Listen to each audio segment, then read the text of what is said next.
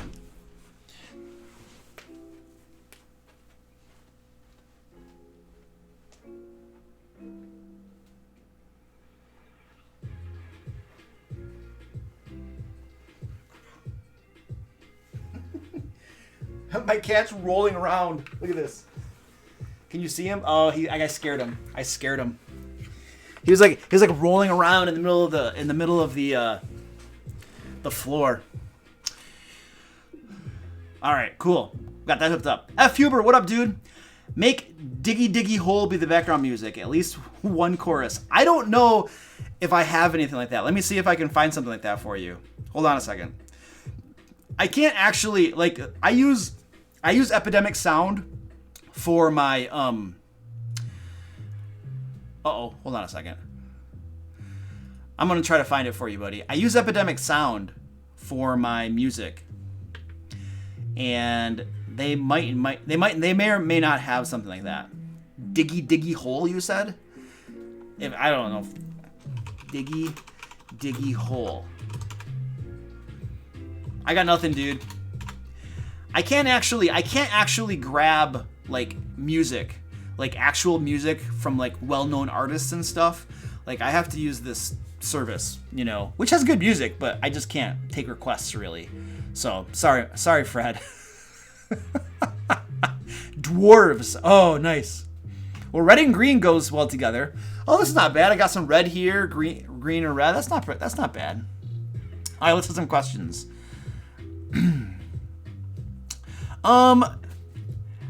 Kaizenhuga. Had my first session as a DM the other day. The villain for that one shot was a previous PC of mine. Have you ever made PCs into NPCs? Oh, yes, absolutely. I remember from my Manus Invictus group, one of the players... this is when they had a TPK. So my Manus Invictus group, there were 5 players, and there was one session where one of the players couldn't make the game session, so his character wasn't there. Everybody else died. They all died. And then the next game session, the player that was gone, he was like, I want to roll up a new character too to play with everybody else. So let's just have my character, my PC, like become an NPC that you control or something. And he gave me some guidelines about what he wanted that character to do in the game world. And then I kind of followed his guidelines. But then his PC became an NPC controlled by me. So yes, I have definitely done that before, for sure. And that was cool because then all the players knew who that NPC was because their previous characters had adventured with him, and I think they all had fun doing that. So yeah.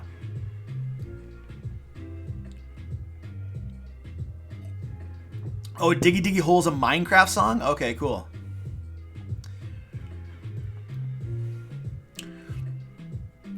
Yeah, I can't just put any old music on. Why is my lighting all weird?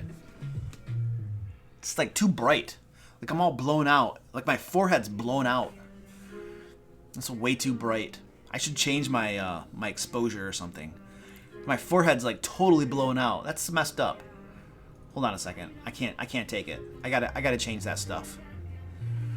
See how blown out it is? All right, we're gonna go through this together. Whoops, that's the cat cam. All right, so we're gonna change my exposure settings here. Hold on a second. So it's definitely, see how it's blown out? Like right here, it's blown out. Oh, it got better. Oh, it got bright again. So I think it's my exposure. So I have auto exposure. There we go. I'm gonna go to manual exposure. Ah, see now stuff is weird. That's probably why I have this on auto. And it's a little blown out. I don't know why. I think it's the green. Oh, it's the green lighting. I think the green lighting is what's causing it to be like blown out. Well, that sucks. Sorry. Oh, that's my spreadsheet. You can't look at my spreadsheet. All right. Questions. Let's do some more questions. Change the colors black. Dude, my forehead's totally blown out. That's messed up. There's like a lag now with my camera and my mouths. That's really weird. That's weird for me. All right, questions.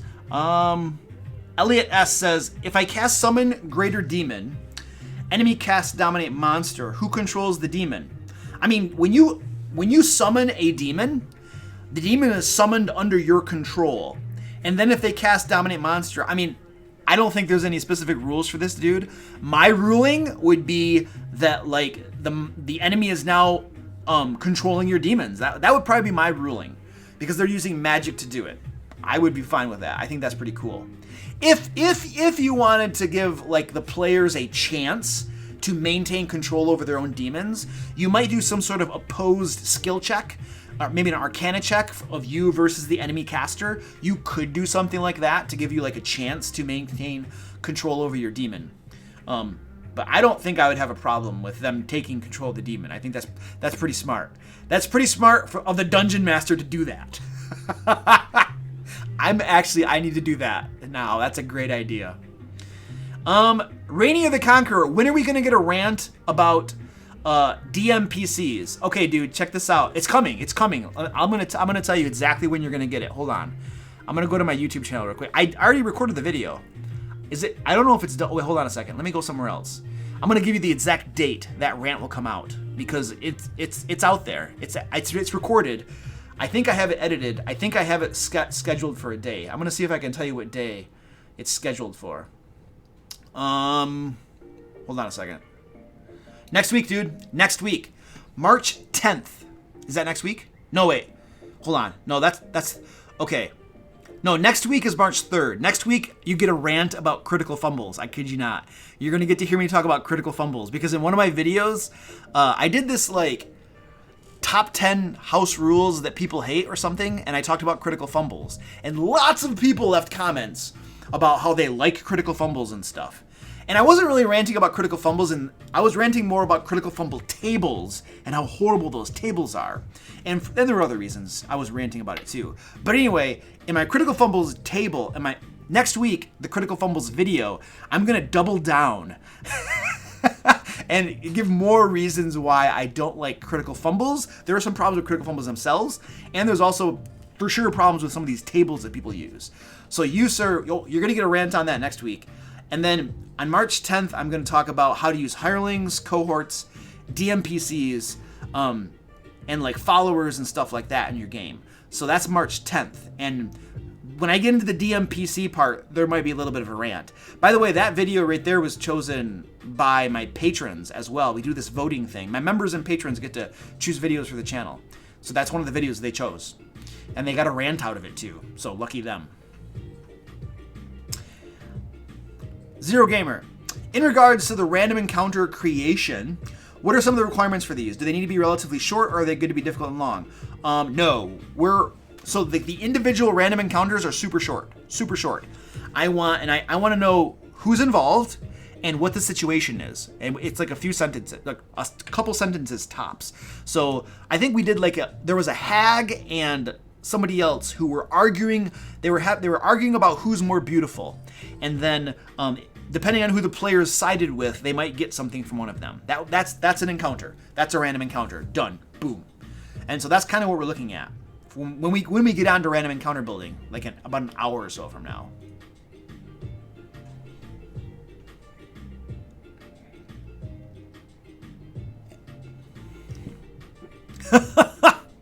Joe M says, I can give you an example of a critical fumble in real life, and it costs the individual his life. All right, dude. Hit it up, man. Tell us what's up. Random twins getting food. I had food right before the live stream in the hopes of not getting hungry, because usually I get like really hungry in the live streams. Hey, Kent Langham, thank you, sir, for subscribing to the channel. Appreciate that. Let me see. Maxim Salin says, other than the DM guide, got any ideas for 5+ level characters traveling the Sword Coast or the Spine of the World for lesser known enemies that might be cool for players and DMs? Oh, geez. I don't know, dude. Lesser known enemies? I don't know. So, dude, I can't really answer that off the top of my head because, like, I just look through this crap. I just look through here and find something that I think is interesting, and then I roll with it. That's just what I do. Or Volo's Guide to Monsters.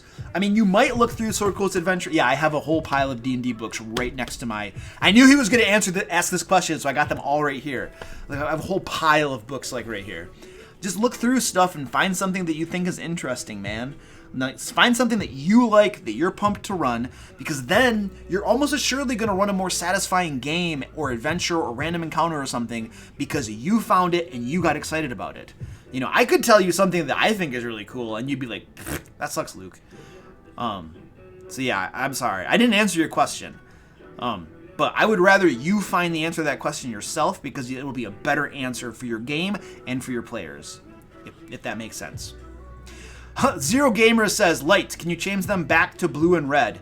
It looks better that way anyways. I don't know. I think it's going to be super chats to change the lights tonight. Like, if you want the lights changed, it's going to be paid lighting. I think is how we're going to do that. Because other folks are throwing money to change the lights. So I think that seems fair.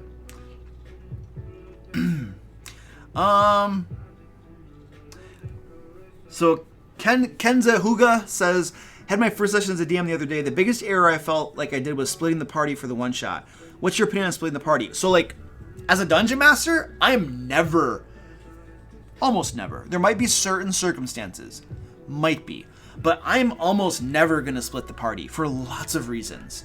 So there are lots of reasons not to. So, like, there are lots of reasons that running a game with a split party is not a great game experience. Like, people are not doing anything while the other people are doing stuff, and we're running that part of the game, and then we pop back over to here, and then we pop back over to here. So you have periods of time where players aren't doing anything, and they could be a little bit bored by that because they're not participating in the game. That's the problem. That's the big problem, in my opinion, of splitting the party. Is you got a whole bunch of players who aren't playing the game right now. They're just listening and waiting for their turn while you're running the game for this group over here. And so that is the main reason I don't like splitting the party, because I want all of my players to be able to play the game right now and not wait for their turn that may never happen. That might happen 30 minutes from now. Who knows? So, and it's more difficult for a dungeon master to run two parts of the game at the same time. So, like, I don't like to go there. So I almost never, I should say, let's qualify that, split the party for my adventures. If my players decide to split the party during an adventure, for whatever reasons it happens to be, that's up to them to choose to do that. But my players all know that the encounters in my adventures are designed for a full party. So if there's 2 of you and 3 of you over here, and these 2 people run into an encounter, that encounter was designed for everyone. My dungeon does not change because you all decided to split up. The game world it is what it is. And if you guys make certain decisions, then you have to, like, live by the consequences of those decisions. So I'm not going to, like, make an encounter easier because they decided to split up. That's horse crap. Okay? They wanted to split up. Here's a hard encounter. And you guys might just die. And that's life. And you know what? You might learn next time, maybe we shouldn't have split up. That was a bad idea. But I'm not going to stop my players from doing it. If they want to do it, then that's okay, in the context of a short period of time during an adventure. Most of the time they don't. Now, if you have a situation where, like, some of the players want to go do this adventure over here, like a different adventure, and then some of the players want to go do this different adventure, I'm like, no. I run a group game. You guys all need to kind of do the same thing. I'm not going to run 2 games at the same time. So there are limits to that, right? There are limits. I hope that helps. I saw some, like, twinging, and I think I saw some super chats over here. So let's see what we got going on. Okay. Zero Gamer says make it red and blue. And then Artificial Squid sent money over to make it green. All right, so I think we're gonna leave it red and blue for a while, and then we'll have to turn it to green after a little bit.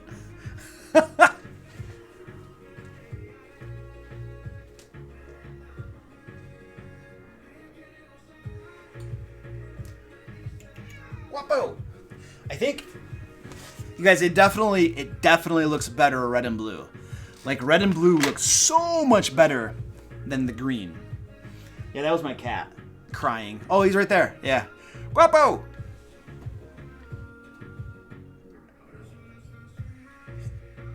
You know, we can probably have a cat convention. Where's my food? Where'd that go? Where's my cat food?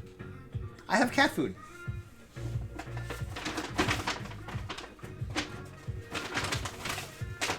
Oh man, it's gone.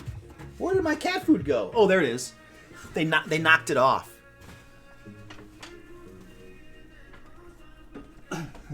Like, they knocked the cat food off my desk trying to get into it.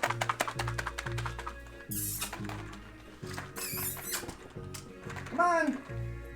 So we get to feed all the chonkers.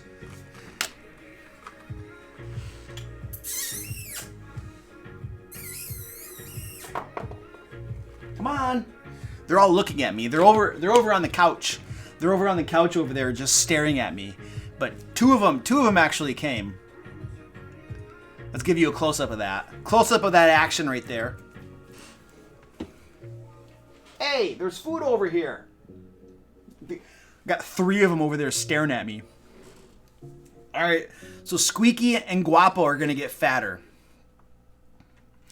Penguin Butt says, what are your favorite ways to use PC's background in the campaign? So basically, Penguin Butt, what I do is, when the PCs give me their backstories, I read through them, as long as they're not too long. Please do not make backstories that are more than 1 page long. Your Dungeon Master probably is going to read them and should hopefully read them.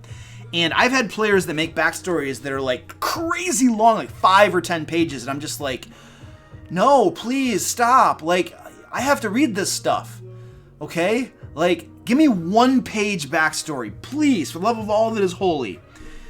I don't want to read 10 pages. Not especially I totally appreciate the fact that players make backstories and get into their characters and stuff.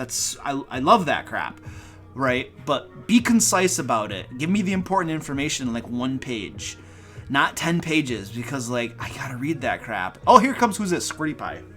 This is Squirty Pie. And like I've had players give me like, and they're not writers. They're not writers, so it's not an easy read. Sometimes it's a hard read where you're just like, I don't even know what you're trying to say, dude. But anyway, that's a different rant.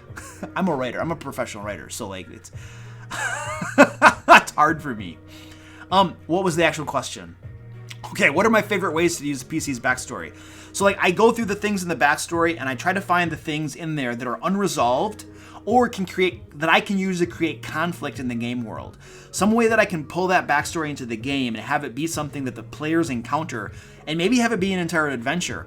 I had one player, Eladin, who came from a thieves guild, and he ran away from the thieves guild because of a problem. And that problem kind of followed him to Waterdeep. And then he came to his attention that former thieves guild was there, and they had like somebody that he cared about, like as their kind of like a prisoner or something, but whatever.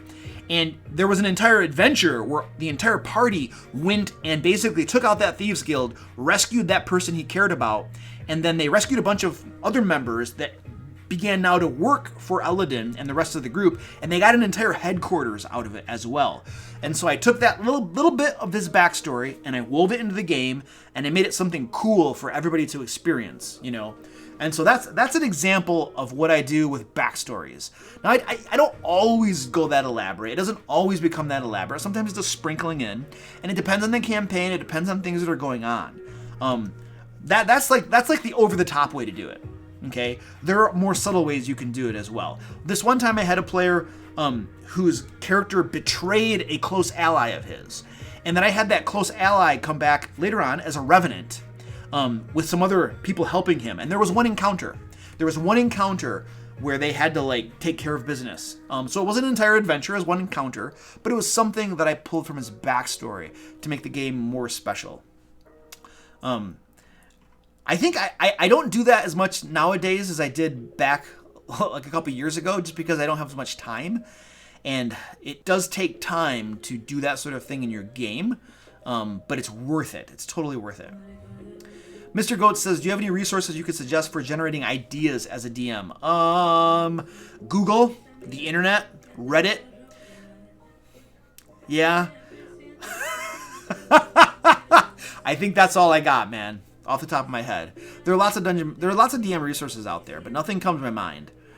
Like I just read like the books. I read the monster manual and crap, and I get ideas. The other thing you can do is just buy modules. Maybe even if you don't want to run the module, you can read the modules and get ideas, and then steal ideas from them. You know? Yeah, that's true. Wonderful. That's totally true. Any books work. You could pick books from like anything and steal ideas from any book you're reading. It doesn't have to be a D&D book. It can be just some fantasy book you're reading or whatever. I just ran out of coffee. Lauciano says, have you ever had to deal with a PC's backstory that was very hard to fit in the story? Yes. Yep. Absolutely. There are sometimes I get backstories where I'm just like, I don't even know what to do with this. I don't even know how to do anything with this. And if it's that hard, I'm just like, whatever, I'll move on to the next one. Like, if you don't give your dungeon master any hooks, anything in there, then they might not be able to find something with it. So sometimes it's very hard. I have a template for backstories. Do I have that over on my... it's over on DriveThruRPG. There's a link to down in the description, there's a link to my DriveThruRPG page, and you can get my backstory template for free over there. So you can click that link and go over to DriveThruRPG and download it for free if you want to. It's like pay what you want, so you can also throw me some money to support the channel if you want to. But that backstory template that I created has, like, I think 10 questions in it, 8 to 10 questions that your players can answer, and it doesn't take too long. But it gives the dungeon master information that he can then use in his game to incorporate some of that stuff into his game, without having to read 10 pages or something. I'm out of coffee. I gotta get some more coffee. All right, these cats are just sitting there. They're pretty much done. Let's go back to the full screen. So Paige says, how do I display horror in my games? By my description. I just describe it. Like, I try to describe things. I try to describe the environment. I try to describe the scenes. It's all my narration and my description of things. It's how I do horror. I can also see having music that reinforces that theme would work really well. So get some scary music, I think would be great. I don't do that as much as I probably should because I don't have time to screw around with finding special music for game sessions. My games would probably be better if I did, but yeah. Oh, Nathan, Son of the South. Did I miss a super chat? Oh, I did. I missed a super chat. Holy crap. Nathan, I'm sorry. Nathan, send me $5 and I totally missed it. Sorry, buddy. I got you now. I got you. It says, what is your opinion on a character who is not a ranger or has access to the Find Familiar spell having a pet dire wolf? So, like, the thing is that when you have a familiar or you're a ranger with an animal companion, that gives you, like, special benefits. Familiars obviously follow your commands. Animal companions obviously have a close connection to you and are probably going to follow your commands as well. A pet is a totally different story, okay? They're not always going to obey you. In fact, if I had a player who had a pet that wasn't a familiar or an animal companion, I would be running that creature. They're like, I want to have them go do that. And I'm like, okay, how do you communicate that?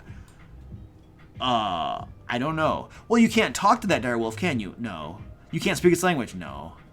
Okay, well, actually, can direwolves speak common? Direwolves might actually be able to understand Goblin or Common, but they got to be able to communicate with it. Even then, it's like, it's not your slave. It's not going to obey you all the time. It might not want to. It has its own motivations and stuff. They're usually, once you get the higher levels especially, their hit points suck, so they're going to die very fast, right? So you need to have there be limitations on pets. If there aren't limitations on what a pet can do, then you are basically screwing over Wizards Familiars and you're screwing over Rangers Animal Companions. Like, if everybody can get a pet that is just as good as the Ranger's Animal Companion, then the Ranger has no reason to be, like, the beautiful part of having an animal companion now sucks because anybody can do it. Or if anybody can just have a pet squirrel or a mouse that does all the exact same stuff that a familiar can do, then Wizards just got the shaft. So you gotta keep that in mind. So when you just take on a pet, there needs to be limitations. It's not gonna do everything. Its hit points are gonna suck. It's gonna die very easily. It might not understand you. It might not want to go do that thing you want to do, and the DM controls it as well.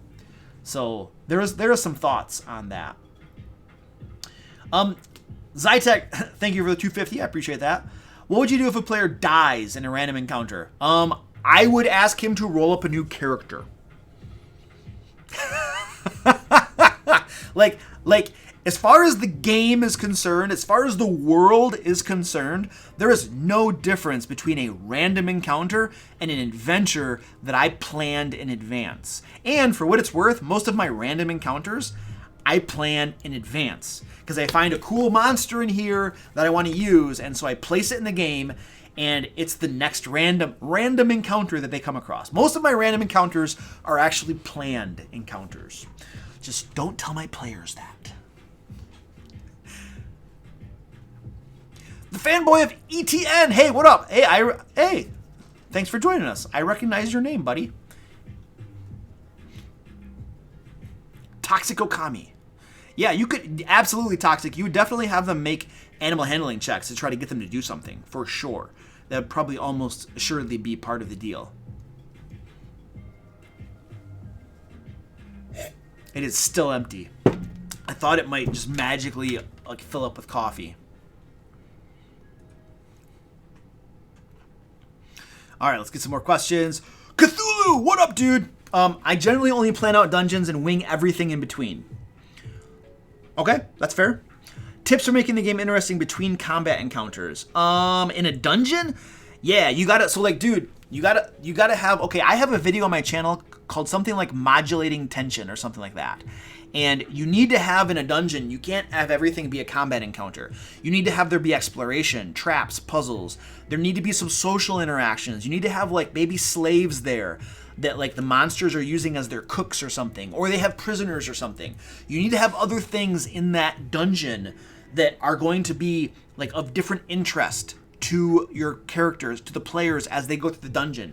If everything if every room in the dungeon is a combat encounter, that can get boring very, very fast, unless you have a group of players who love the crap out of that stuff. But you're almost assuredly going to have a mix of player types. Some players are going to like combat. I love combat.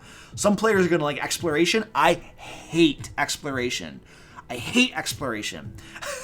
Some players are going to like social interactions. I love social interactions. So like so there's a dungeon, like actually, you know what? So this is Tales from the Yawning Portal, and there is a dungeon in here. I'm going to tell you the name of it. I always mispronounce it. So this is the Hidden Shrine of Tamaoken. Something like that is from Tales of the Yawning Portal. And that dungeon has almost no combat in it, and it is like almost 100% exploration. And I was reading through it, and I'm like, this is the stupidest, horrible, most worst dungeon in the world. I hated it, because like that's not my thing. Now there might be some players who like that, but the players who like combat and stuff are gonna hate that dungeon because it's just all exploration. I thought it was garbage, but that's me personally. Yeah, see, so Janshevek loves exploration. Yeah, totally. I have a player, I think Joe, not Joe from my Ancient Dragon game, but Joe from my Sword Coast Guard game. He loves exploration. So he would get bored in a game without exploration. So you have to put different things in your dungeons and in your game that appeal to different people's likes, their different tastes. That's the important thing as a dungeon master to do. I put lots of exploration stuff in my games. As a player, I hate that crap. As a dungeon master, I put it there. I actually enjoy it as a dungeon master.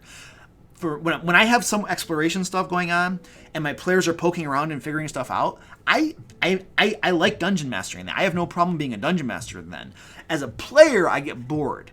But as a dungeon master, it's fine. But yeah, you gotta like, spread the love and do different stuff in there.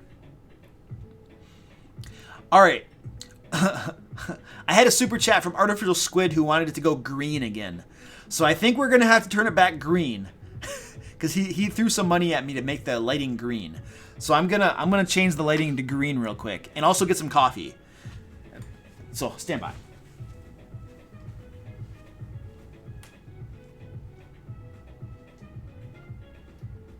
There we go. How's that? We do a little like red and green motif there. It's like Christmas.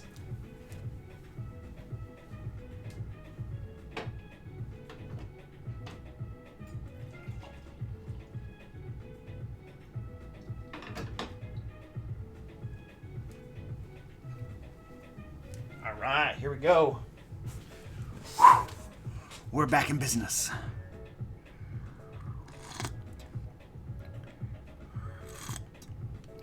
Woo! Ha! That's a little warm. All right. Questions. Oh, Artificial Squid wants me to turn it back now. No, he wants me to turn it back.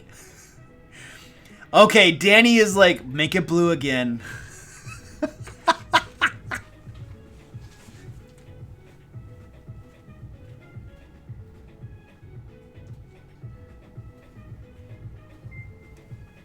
All right, there you go.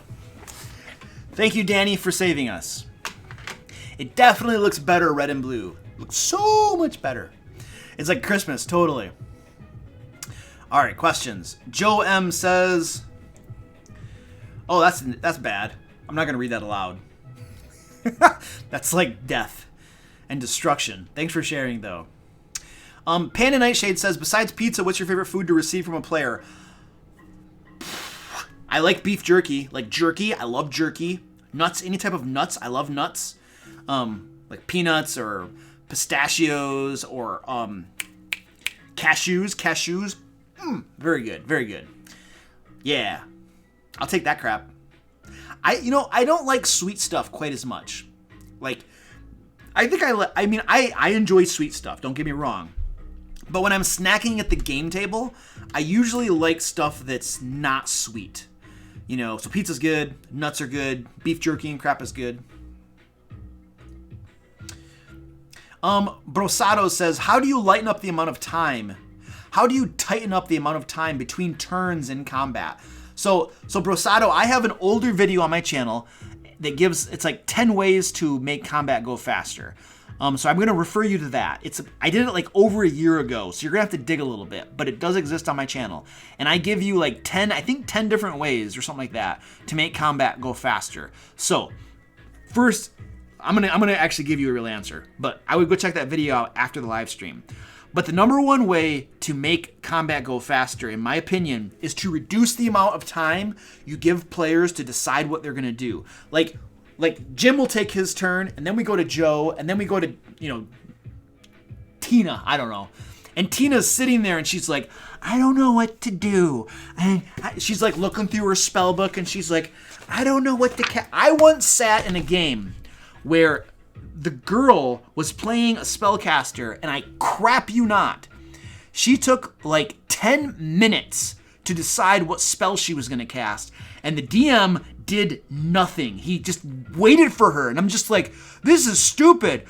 This is combat. We're bored out of our minds, and she's taking 10 minutes before her turn, like, to figure out what to do. We just went around the table. Like, literally, she had 10 minutes while we all took our turns, and then it's back to her, and she's gonna make us wait 10 minutes again. I was just like, this is the Dungeon Master as well that made us role play crossing a river, and it took us about an hour to get across the river. We had to role play going across the river. Like, there were all kinds of stupid to this game, and nothing happened. When we were role playing that going across the river, we were like, he's like, here's a big river. This is a great story. He's like, here's this big river. How do you guys go across it? And we're like, oh, okay, I don't know. And so we had a druid. The druid turned himself into a giant turtle. And then the DM was like, okay, there are like 5 of you, but the turtle can only take 2 people across at a time. And so we're like, okay. All right, so the turtle begins ferrying us across. And he's like, we're doing it in combat rounds or rolling dice. I don't know what it was. But he gets 2 people across, and they're on this side of the river. Okay, and then the turtle goes back. And he gets 2 more people, and he's taking them across. And I'm sitting here thinking, okay, this is going to be awesome. We're going to get into a battle in the middle of taking people across. And it's going to be crazy because people are going to be separated. People are going to be on the back of the turtle.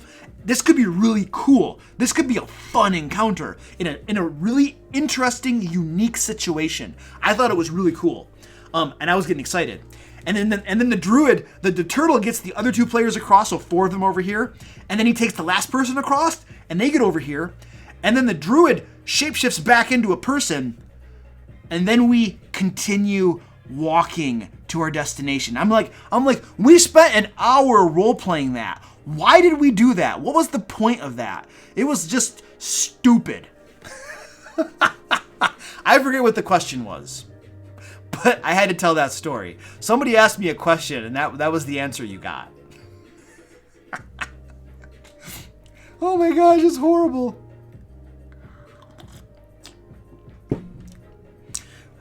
What's your opinion on giving a D&D character a tattoo? Okay, sure, why not? Do it. I'm okay with that. It's the character.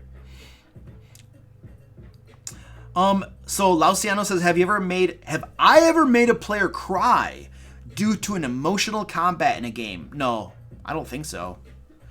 I might have made a player cry because I was a jerk, but not because it was emotional combat. Actually, I don't think I've ever made a player cry. Not in the game. What happens at home, I don't know.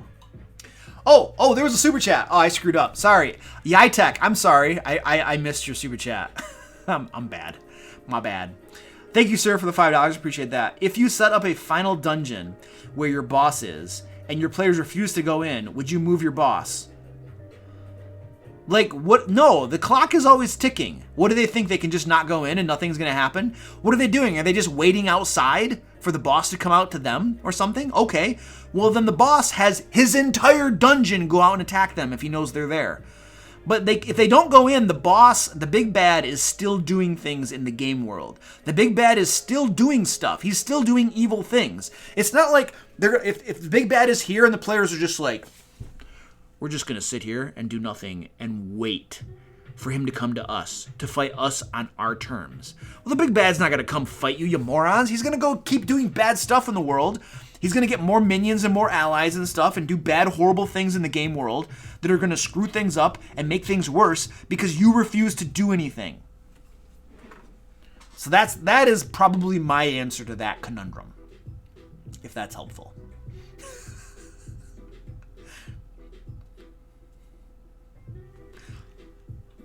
It's some interesting music. This is very interesting music. Adam Alton says, what brand coffee is that? Adam, I am like, okay, I'll just show it to you.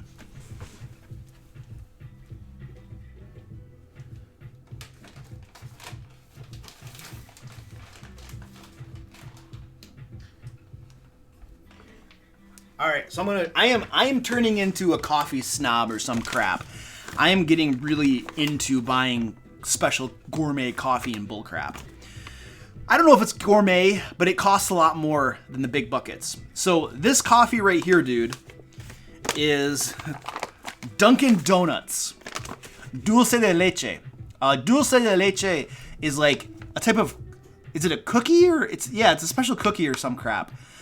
I actually bought this for my wife, and she didn't like it, and so now I'm drinking it. So right now I'm drinking this, but I mix this stuff with half decaf. I take this, and then I take half decaf grounds, and I mix them together because I don't like drinking full strength coffee. It's too much caffeine for me. That's what I currently have going on. I like this stuff. So Starbucks Mocha is not sponsored. I like this crap. This is really good too. And then this right here, though, this right here is probably my favorite coffee, the Starbucks Cinnamon Dulce. I love this crap. This stuff is amazing. Like if you wanna buy fuel for the stream, like, you know. And right here, I actually just found this. This got me. So when I found this one and it got me really, really excited. This right here is Michigan Cherry Coffee. It smells amazing. Oh, it's so good smelling. And it's decaffeinated, so I don't have to mix it half and half. I can just drink this full strength. Oh my gosh, it's so good. So good. All right, now we have a bunch of coffee on my desk.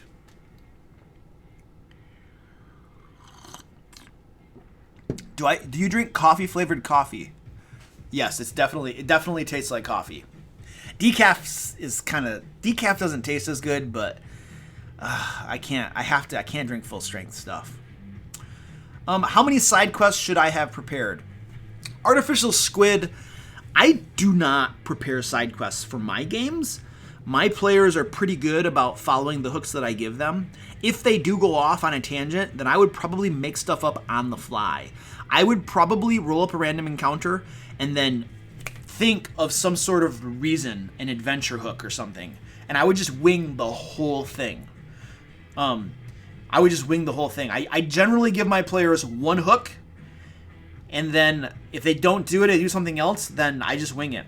That said, I am running 2 Acquisitions Incorporated games right now. I'm running an Ek Inc. game for my... I love Ek Inc. games. They're so good. Like, they have so many benefits for the Dungeon Master. I made a video on Acquisition Incorporated games. It's on my channel. You can find it. There are so many reasons. There are so many benefits of doing an Acquisitions Incorporated type of game for a Dungeon Master. Like, I'm not going to go over them right now. You can watch the video. But I'm running Ek Inc. for my Youngling group and for my Ancient Dragon Patron group.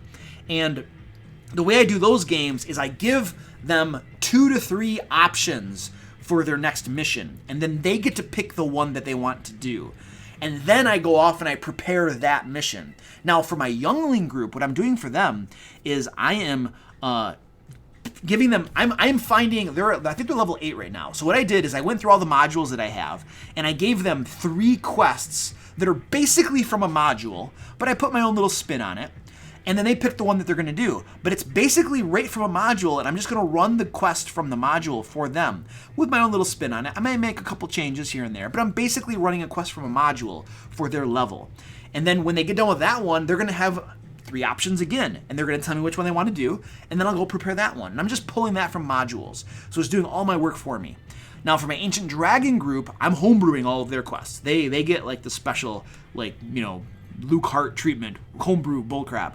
So, and then they get the same thing. I'm trying as much as possible to give them the same 3 options. Not always, because it's hard, because when you're homebrewing, you got to get ahead of the curve. So anyway, yeah, I don't know what the question was, but there's some information for you. I'm gonna turn the fan on. Starting to get a little warm in here.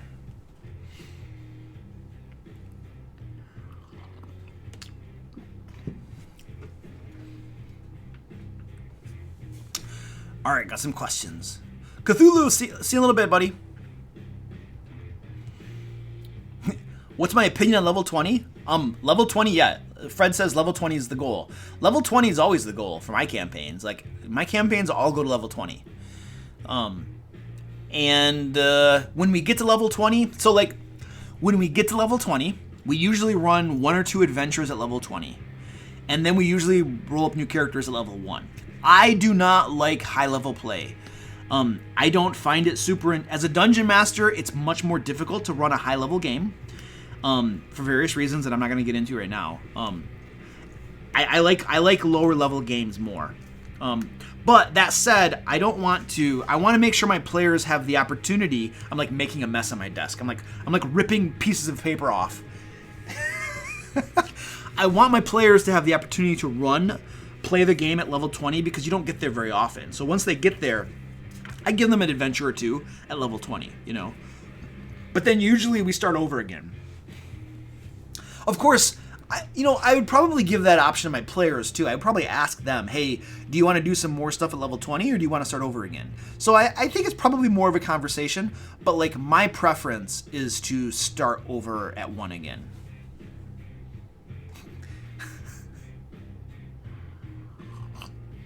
All right, see you later, Orca Dude. Thanks for stopping by, man.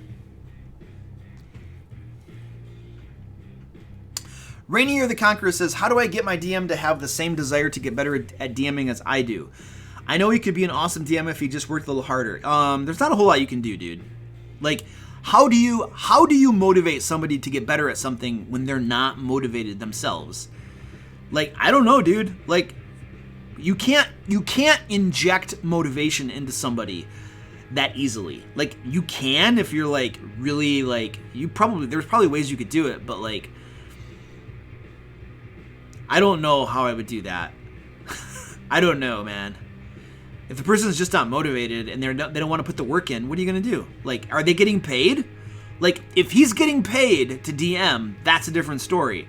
But if he's not getting paid and he's doing it in his free time and he's just running a game, like, it's his prerogative to be lazy and not get better. You know, I mean, what are you going to say to that?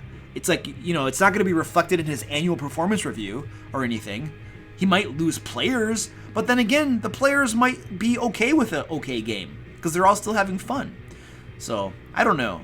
I don't really have an answer for you, man. Buzz74, why are published modules avoided so much? I find them to be the easiest as a new player to not feel so lost in translation. Yeah, you know what? You bring up a really good point, Buzz74, because dungeon masters who, like, don't design their adventures super well, they could suck. Like, their adventures could suck. Homebrew adventures could suck if they're not designed very well.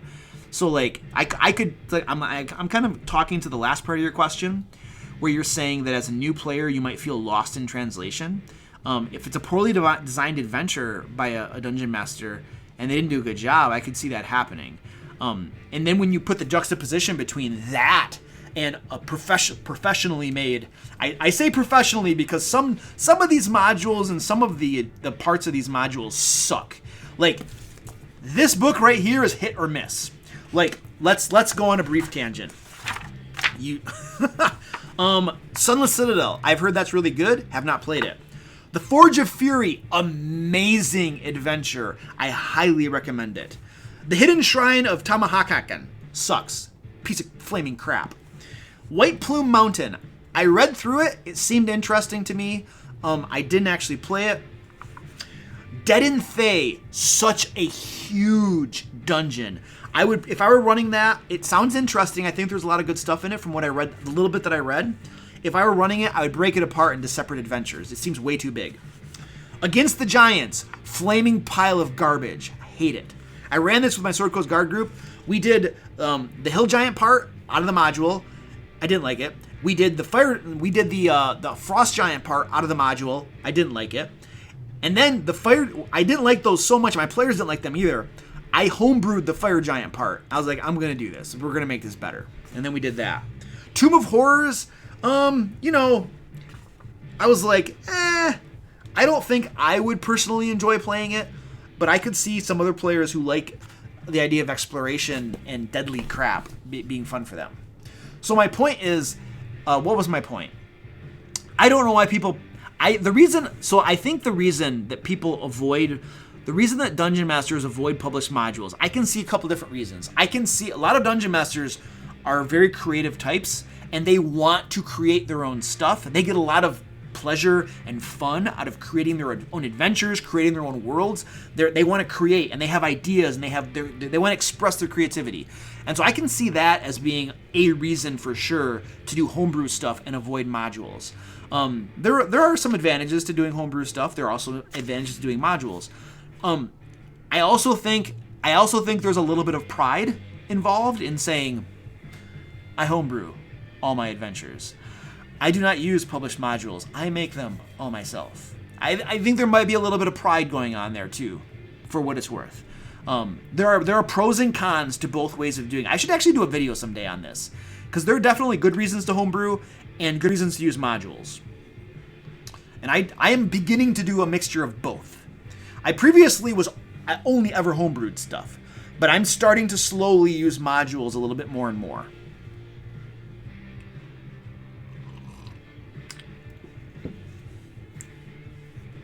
Yes, exactly. So Tashio says he's running Descent into Avernus and Curse of Strahd. It helps a ton not having to spend hours prepping stuff and work more with the player's stuff. Yeah. So like, I'm running a module, an adventure from a module from my youngling group on Sunday. And Saturday, I'm going to spend about 2 hours reading through the adventure and preparing to run it for them. If I were going to make the adventure myself, it would probably take me 8 hours or 10 hours to create it myself. Okay, there was a huge difference in preparation time between homebrewing it and using a module. Now that said, when I homebrew, my stuff is tight. Like a lot of my homebrew stuff, you can almost publish it. It's so well made. I'm not trying to like toot my own horn. I'm just saying that as a professional writer, like when I homebrew something, it is well written and stuff. And so that means it takes me time to do that.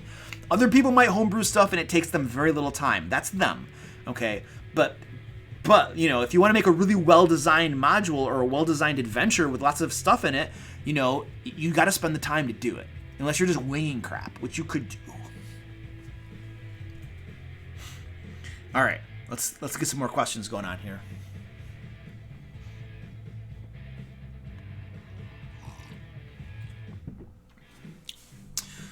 Wonderful. Can you tell us about your family? Do they play D&D with you? Not currently. I did play D&D with my daughter for about a year and a half. It was lots of fun. I have fond memories of those times. I played D&D with my wife and my daughter like about once. I think we played one game together. So yeah, that's that. Joe says, with undiluted coffee, you turn into an elfling. I don't know, dude. I don't know. Yeah, I gotta dilute my coffee. Too much caffeine does not work well for me. Cameron F. No, I did not know there was a place in Denmark called Middelfart. Thank you for the information. Vivian Jester says, would you read me a bedtime story? Not now. Jan Shavik says, where do you homebrew? Do you do custom setting too, or do you use existing ones? I always use a Forgotten Realms. I do not create my own game settings, my own worlds and stuff. I don't have time for that. I've never done that for my D&D games. When I was trying to write books and crap, I would create special worlds for my book to take place in. But like, I would not do it for my D&D games. I use Forgotten Realms. It's so much easier. Like, I don't care about that crap. Now, that said, there are lots of dungeon masters who love creating their own worlds, and that's fine. I'm not knocking that. I'm not saying that's bad. I'm just saying that me personally, I don't do that. And I have reasons for that. Mostly time. And I'm not interested in it. Patrick Holtz says, how to deal with anxiety to DM. Often I create one-shots but never DM them because I'm afraid the story's stuck or unbalanced. Dude, you gotta do it. Like, there's gotta be a point in time where you suck it up and you just do it. Regardless of how you feel, regardless of your fear, regardless of how inadequate you feel, the truth of the matter is that if you've never done it before, you're probably not going to be that good. And that's okay. You can't have higher expectations of your abilities than are realistic. If you've never boxed before and you do it for the first time, you're going to suck. It's, you know what I mean? So you can't have unrealistic expectations of yourself. So first of all, you got to accept that you might not be that good, and that's okay. But there's got to become a point in time where you just suck it up and you do it. And everything is scary at first. The unknown is almost always scary until you do it. And then you figure out, that's not that bad. Or you get used to it, or you get better at it. Okay? But the unknown is almost always scary. You got to suck it up, dude. That's my pep talk. Suck it up, just do it. I don't think I gave you an answer, but a lot of times we're anxious about crap that isn't that bad, and when we do it, we find out, that wasn't that bad.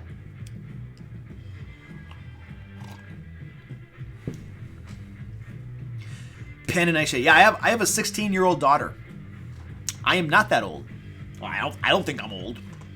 I'm almost 40 though. I'm almost 40. That's old enough. Do I have to be like 60 or something to have a daughter? I know a lot of people in our society like have children when they're like much older than I am. I get that. What is it, Squeaky? Squeaky's down here. Squeaky!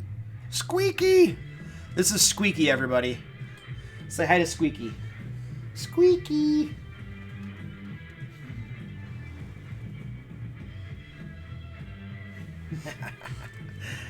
He's adorable. I don't look 40. Oh, I'm 39. I am 39. That's because so check this out. I don't do anything like right now for the live stream. I don't have anything on to make myself look better than I actually am. But when I record my videos, I actually use a little bit of makeup in my videos, not because I'm trying to look younger or any crap like that. I don't really care. But I do use a little bit of, what is it? What do I use? Hold on a second.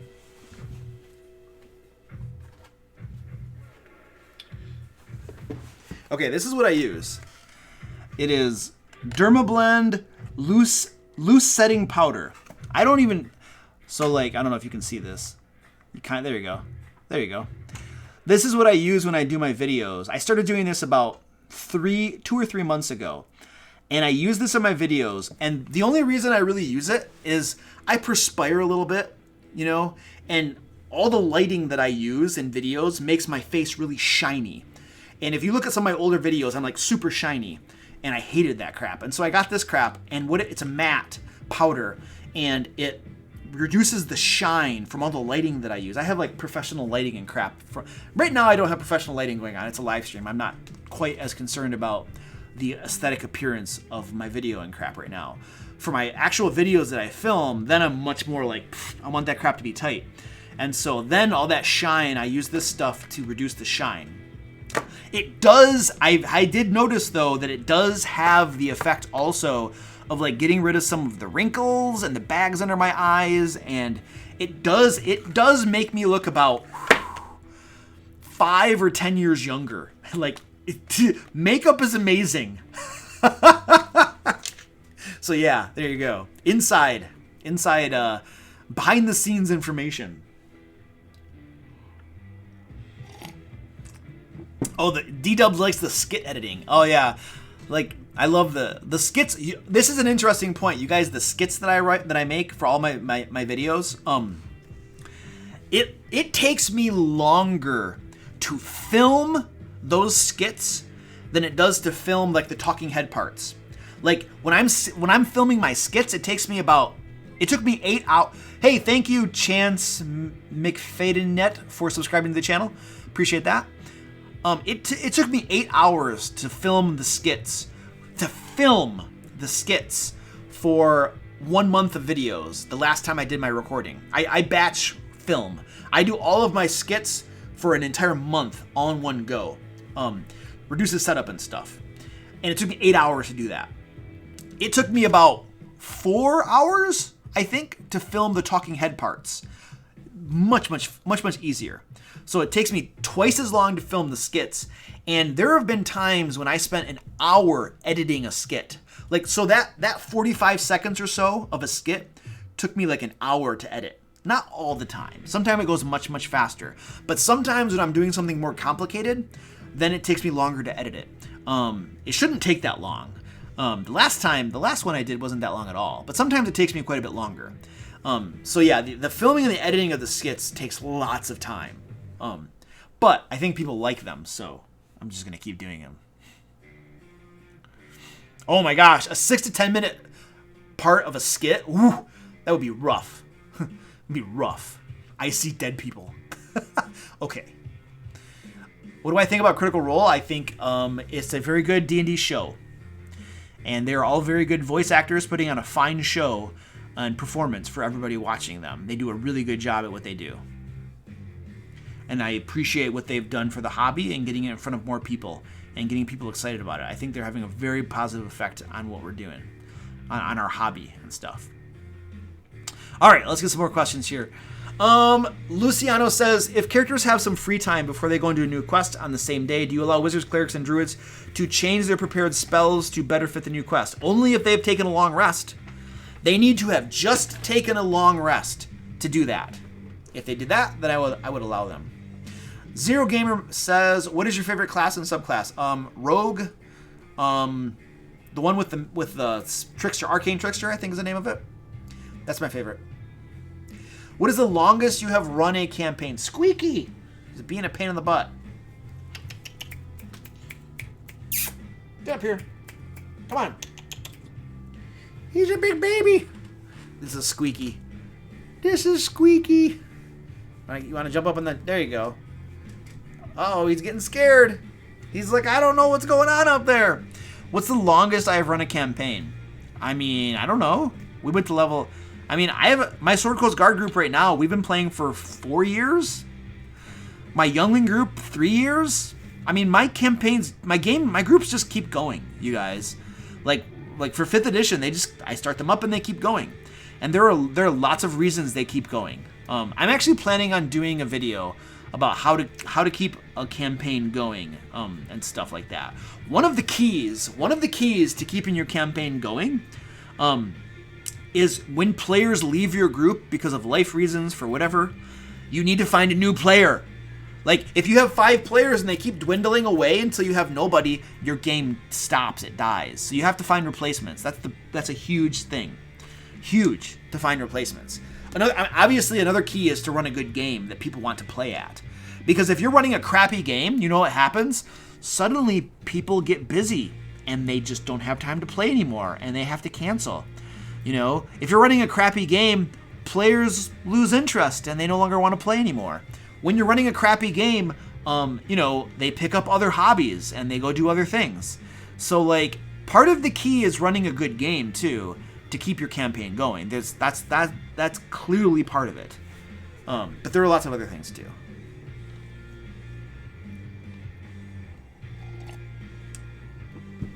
A sleeper session. I don't know what a sleeper session is. Meow.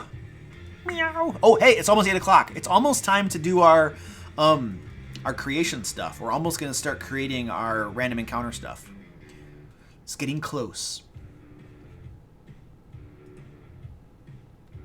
I don't know who the pie team is.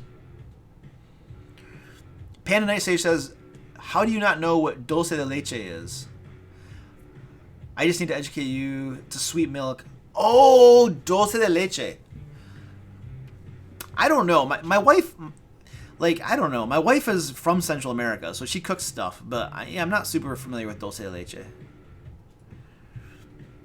Okay, so Dakota Crawford, any tips for running a Younglings game, 12 to 13 years old? They're all completely new to D&D. So, I started playing D&D with my Youngling group when they were, 12. This is funny.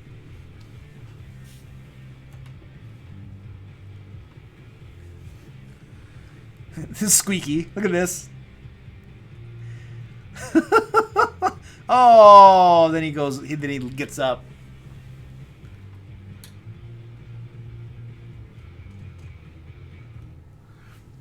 My Youngling group was 12 or 13, I think, when we started playing.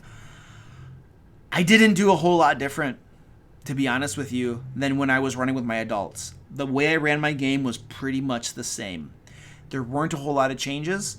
I think I was being much more patient with them. I was being more helpful and trying to help them and walk them through different things. I have different expectations with adults. I expect adults to learn the rules of the game. I expect adults to get the player handbook. I expect them to know how to do stuff. I have different expectations of adults. My expectations of children are going to be different, right? And so I'm going to be more helpful, more patient and stuff like that. But if I have an adult who 2 years of playing the game and they still know how to do stuff, my patience is going to get a little bit thin.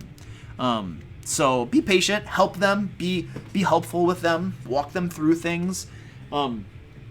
I give my Youngling players probably more magic items than I do my adult players, because I'm just trying to make it more fun for them and they like getting cool crap. I am not more likely. I just got our last game session with my Youngling group. They all TPK'd. They all died. Okay? So I do not save them from death just because they're children. You can call me ruthless, heartless, and cruel. I don't care. But that's life. You know, they all TPK'd, and it's good to learn early in the game when you're young that it's part of the game, and it's okay. You just roll up a new character and you keep on playing. I've heard stories of people who get worked up and emotional and upset and quit games and stuff because their PC dies, and I think that is that's not cool. That there's a problem there if you're quitting games and getting upset because your PC died. I'm hoping I'm not triggering people who do this right now listening to this, but that's a problem. It's a game. Death is part of the game. If your character dies, your character dies. Roll up a new character. You gotta learn to deal with that stuff. So I do not hold back in that sense from my Youngling group. Heartless and cruel.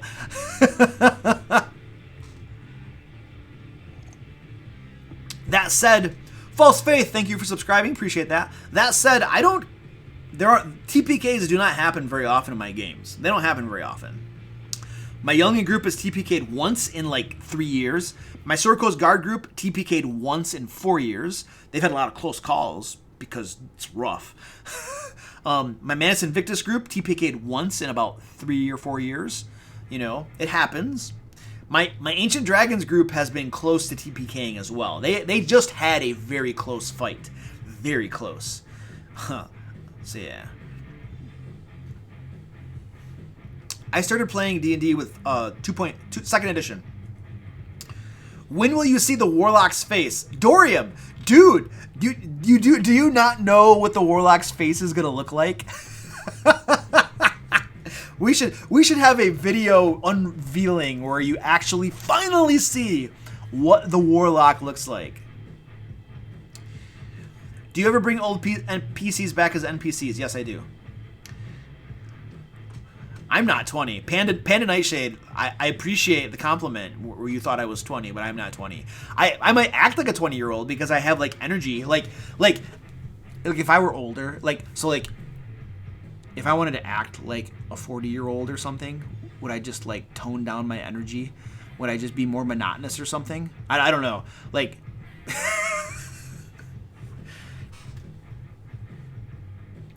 oh crap, I just kind of implied that older people are like boring or slow or something. I should probably just stop talking about that subject before I really get myself in a hole.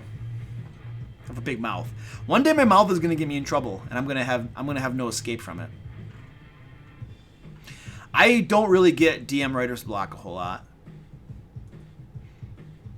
If I were to get it, I would just read monster manuals. I'd read other adventures and stuff like that. Hey, let's see. Super chat. Thank you, Burgosaurus Rex. Appreciate the. How much was that? $2.01. Thank you for the translation. Appreciate that. You killed your first PC. He ran into a dungeon alone. That's what I'm talking about. Don't go into dungeons alone. You know where Squeaky is? Squeaky is like right below me. He's like under my feet, underneath my desk, like wanting me to rub his belly.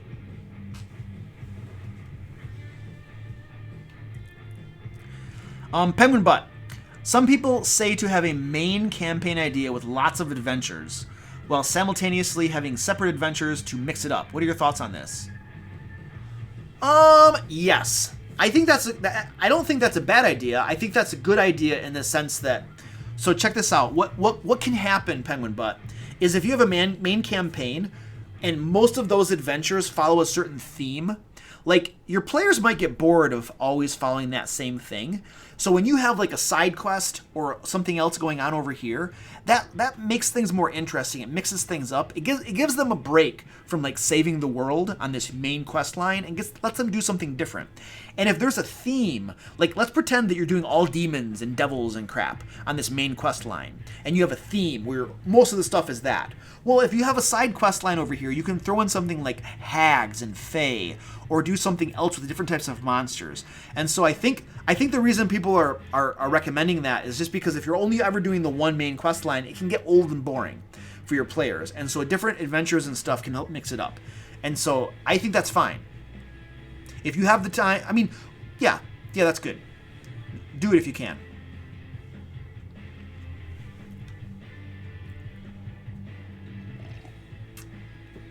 DM Player Killer says, do you still use luck point? Yes, I still use luck points. I do. I have begun using luck points in all my games, I think, instead of inspiration. I have a video where I mention how I use my luck points. I think it's like my top 10 home house rules. I have a video called my top 10 house rules or something like that, where I talk about luck points. If so, have you tweaked it? I'm using it myself, but I've capped it where you can only accumulate 20 max. I pretty much use it exactly as I described it in that video. I have not changed it at all. I have not put a cap on it either. They can keep accumulating as many as they want. I pretty much use it just the way I described it in that video. If you want to, I'm not, like, if you want to change it, that's cool. You know, to make it better fit for your game. Can we have an ASMR Q&A live stream with the Warlock? I don't know about that, man. That's an interesting idea, though. The Pie Team from your YouTube story. There's a Pie Team? I don't recall that. Oh, yeah, the Pie Fighters. Oh, yeah. So, like, I just got a new position at my job. I'm now a Scrum Master. So, like, when you're working with a development team, like a software development team, like, there's, like, this methodology called Agile. And one of the roles on that team is a Scrum Master. And I'm now the Scrum Master for a team. And we are called the Pie Fighters. So, yeah, I just started a new role, a new job. It's basically a new job. It's a new job. So, I'm very, very excited about that. Wind's Lashman says, what are some alternatives to legendary resistance in boss fights? It makes it seem to me that the only choice for the party is to just pick the highest and most efficient damaging choices. I mean, I don't know what any alternatives are to that. Like, legendary resistances are extremely important in boss fights. Otherwise, you're going to have a player cast something like Hold Person and it works. They fail their save, game over. The boss is dead, and it can be a huge letdown. I would not get rid of legendary resistances. They're very important. There is a reason they're in the game. I do not get the logic between how that makes it seem like the only choice is to use the highest and most efficient damaging choices. Legendary resistance actually is an argument to blow low-level spells on the boss, hoping the boss will blow their legendary resistances and then saving the higher level spells for after they've gotten through legendary resistances. But of course, that all involves metagaming, right? To play that tactic. So I don't know. Those are some thoughts based on your question. And I don't think I answered your question, but those are my thoughts. All right, we're about ready to move on to our random encounter creation, guys. About ready to get there. We don't know what PI stands for. It's just PI right now. It's probably going to be an acronym or something at some point, but we don't know what PI stands for in PI Fighters. We have not decided quite yet.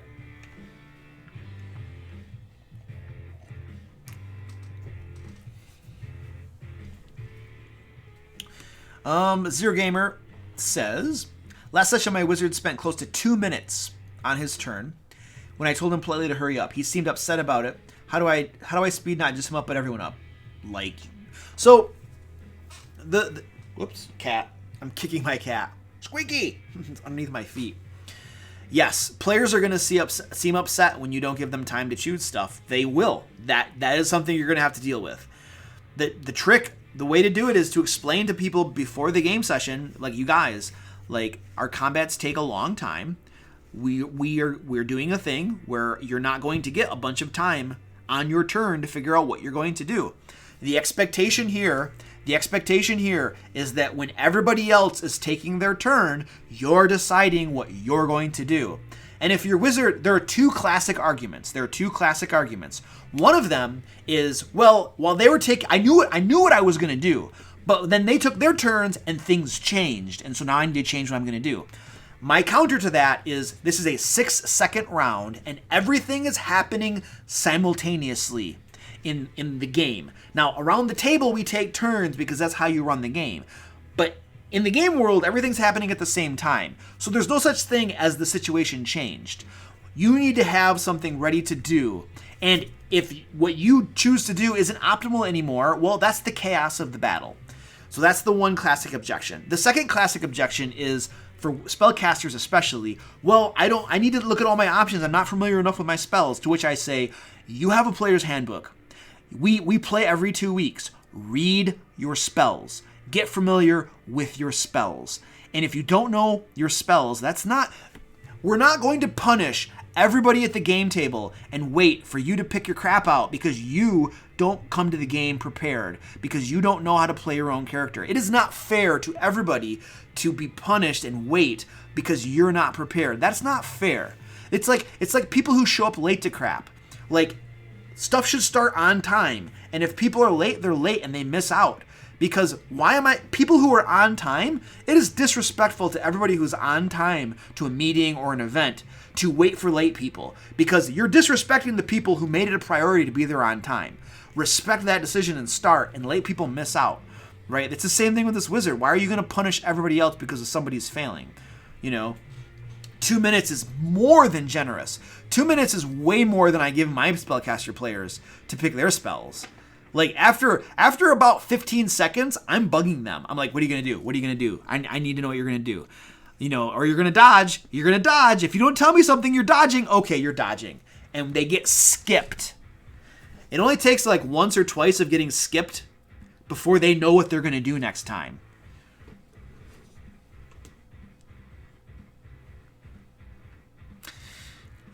So people are probably like, that's really mean, Luke. Yep.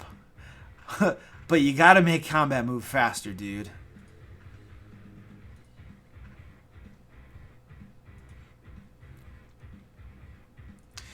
I thought most of your live streams are practically Q&As at the beginning. When will you do the Q&A? Oh, yeah.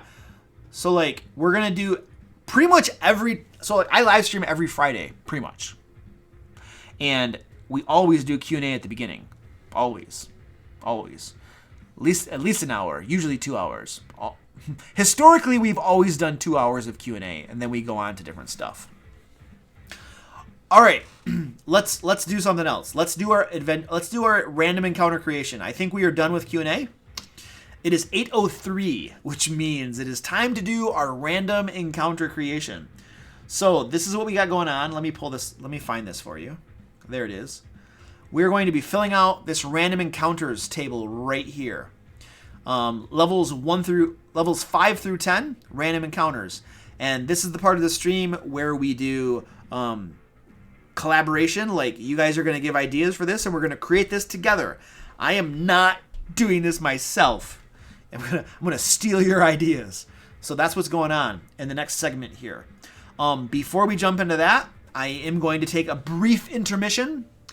Go get some more coffee, maybe use the bathroom and stuff like that. And then when we get back, we are going to start doing the random encounter creation together. And we'll do this for a couple hours, and hopefully we need to get 50 of these done. We got to get 50 of these done. So there you go. So I'm going to give you a intermission screen. I'm going to turn the music up, and I'll be back shortly. So don't go anywhere.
very ornery. He's upset that I'm not petting him.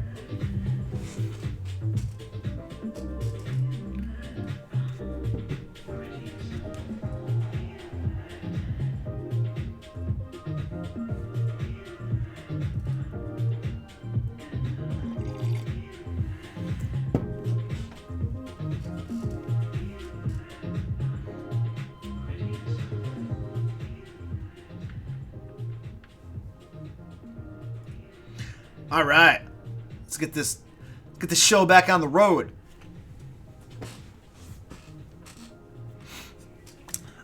Well, pet him. ASMR, yeah. Be like, this is now turned into an ASMR.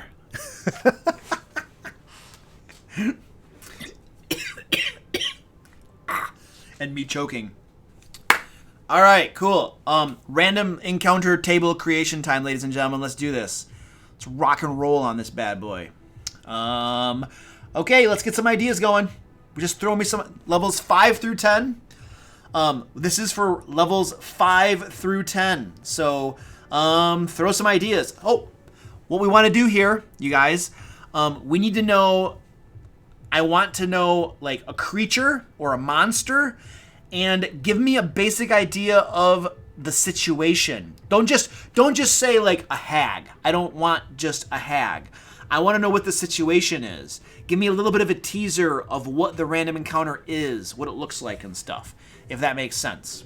Because I don't want to just list a table of like monsters and numbers. That's very, very lame. I think that's what Xanathar's does. Like, their random encounter tables in Xanathar's Guide to Everything is just a list of monsters. Like, I can get a list of monsters, okay? I want to know a basic situation or something. So, there's a little rant for you.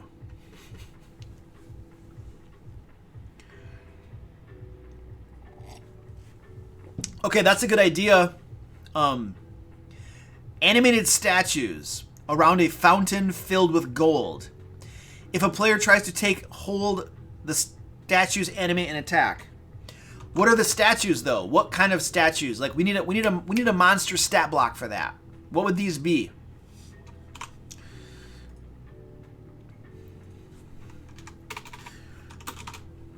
If a player tries to take the gold, the statues animate and attack. What's the stat block? Helmed horrors. Ooh, that's interesting. Let's find helmed horrors. Hold on a second. Helmed horrors are in the monster manual. Let me pull that up. I did not have time to get this over here. So, helmed horror. What level is that? We got to find out what level that is. Come on, baby. Whee! Helmed horror. Level 4. Okay, cool. So, level 4. So if we have like a level 5, whoop. So we're gonna balance this for 4 characters, and we'll say at level 5, Helmed Horror is level 4. We got 2 of them. That's hard. Okay. Let's balance these around level. So we got 5, 6, 7, 8, 9, 10. So we're basically like doing levels 5 through 10. So let's go right in the middle. What about 5? What about level 7? So let's use level 7 as kind of a guide. So 2 of them at level 7 is pretty easy. We do 3 of them, it's hard. 4 of them gets deadly. So let's average about 3. On our sheet, we want to have like an average of about 3 of these things. So 1d4 plus 1. 1d4 plus 1 statues surround a fountain filled with gold. If a player tries to take the gold, the statues, helmed horrors, animate and attack. All right, good deal. We got it done. Next.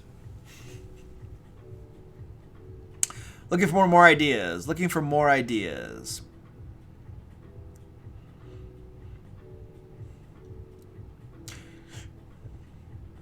The environment can be anything. So like so like guys, for these random encounters, I'm assuming just we're not talking aquatic or on the ocean. This could be forest, it could be the plains, it could be hills, mountains, or whatever. Just, we're not gonna specifically, like, I understand that if you want to create, like, you could create random encounter tables specifically for certain environments. We're not gonna do that. That confines us too much. I'm more interested in having lots of interesting ideas that dungeon masters can take and put wherever they want them to be. So we're not gonna define the environment.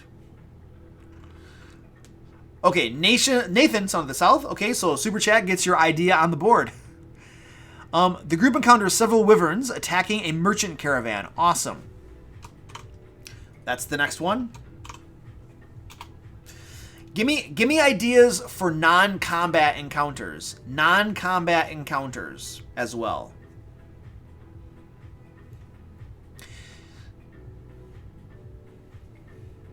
How many wyverns? What level is a wyvern? What level? If you guys know the CR of a wyvern, like if you know the CR of the monster you're suggesting, it would be helpful to tell me that. Prevents me from having to look it up. A wyvern is CR 6. All right. So wyvern, oops, CR 6. So 3 of them is deadly. Ooh, 2. 2's a little, well, 2, so 2 is probably going to be our average. So let's just do 1d4. Let's do 1d4. Wyverns. The group encounters 1d4 wyverns attacking a merchant caravan. The merchants reward them handsomely. Dungeon Master can decide if the PCs help them. Excellent. All right, another one. Oh, that's crazy. That's a good idea. Timothy says movie poster handbills chewed up by horses and goats. Okay, so there is a pile of tattered parchments in the road. Yeah, whatever. They are actually movie poster handbills chewed up by horses and goats. Let's say a theater. They are handbills advertising a local theater group.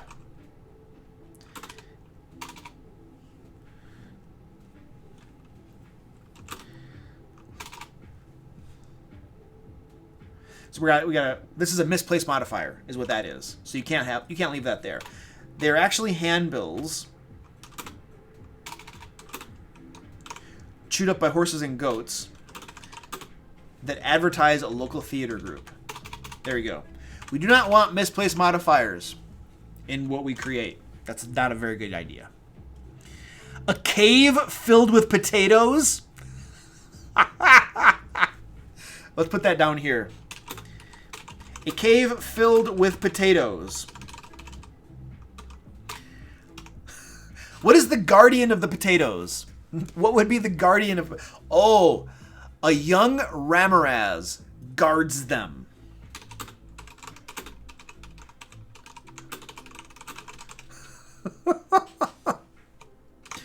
Is there actually, like... Does a Ramaraz have a young version of it? Like, are there different... Yeah, a young Ramaraz. That's perfect. Okay, a young Ramaraz guards them. Oh, that's really cool. Good call, Timothy. Oh, was that Timothy? No, that was Mr. Muriton.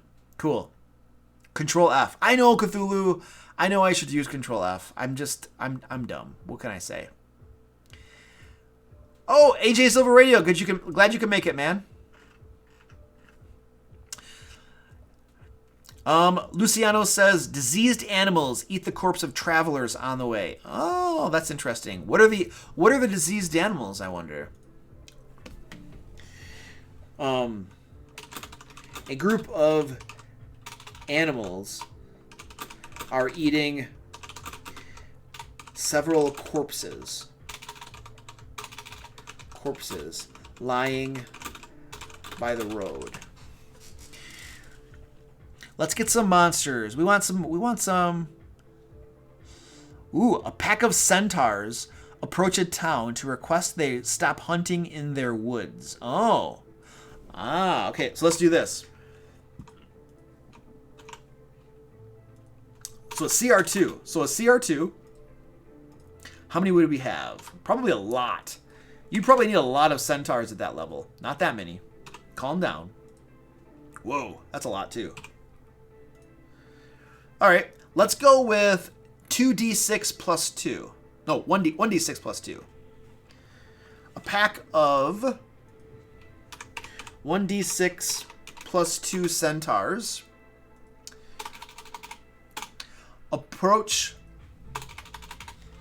the players and request they stop hunting in their woods.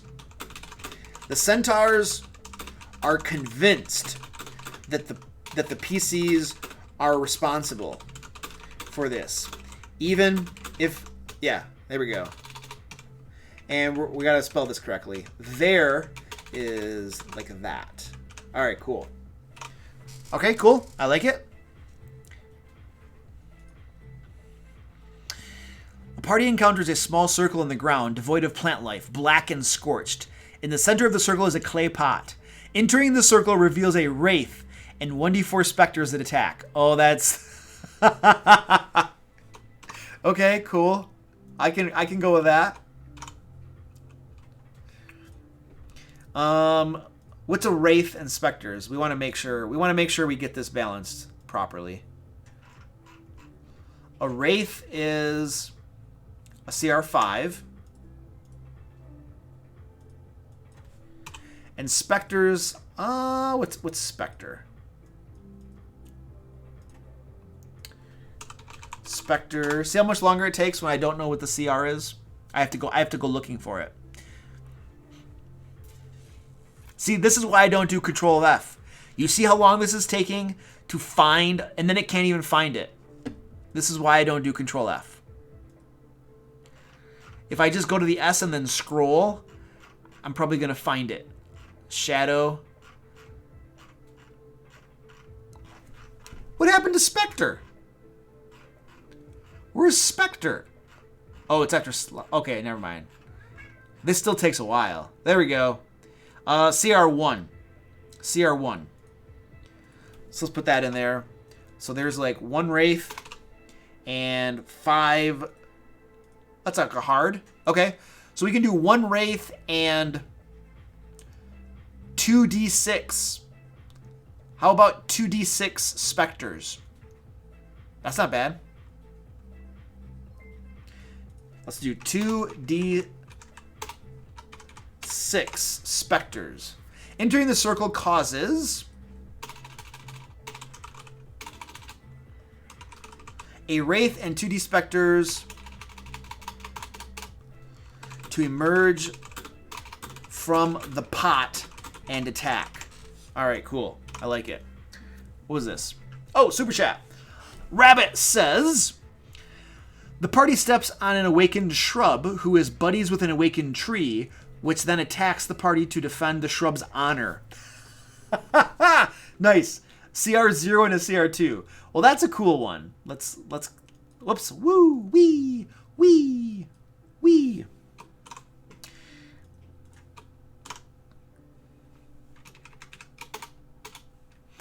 All right.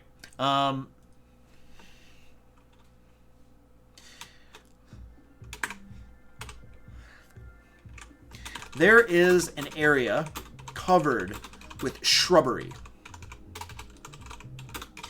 If the party does not pass through carefully, they step on, there we go, an awakened shrub who is buddies with an awakened tree, which then attacks the party to defend the shrub's honor. Excellent. I like it. I'm not going to worry too much about the CRs for that one. That's not going to be a hard encounter, but that is a pretty interesting encounter. So we're just going to leave it like that. All right, let's see. More stuff. See, we're doing pretty well. We have 10. We have over 10 done. And we just got to get to 50. We got to finish this out with 50. All right, Zero Gamer. A pack of 2d4 plus 2 drakes run across the path in front of the PCs. If the PCs are spotted or intervene, they are attacked. CR2 for any color drakes. Color can depend on the environment. Okay, so CR2. I appreciate that. That makes my job easier. And it's a CR2. So let's just plug this in real quick. You said 2d4 plus 2. So let's plug this in.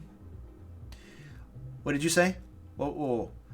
So 2d4 plus 2 is going to average out to be about 6 of them. And 6 of them is a hard, so that's reasonable at level 7. It could be lower, it could be higher. Let's do that. I like it.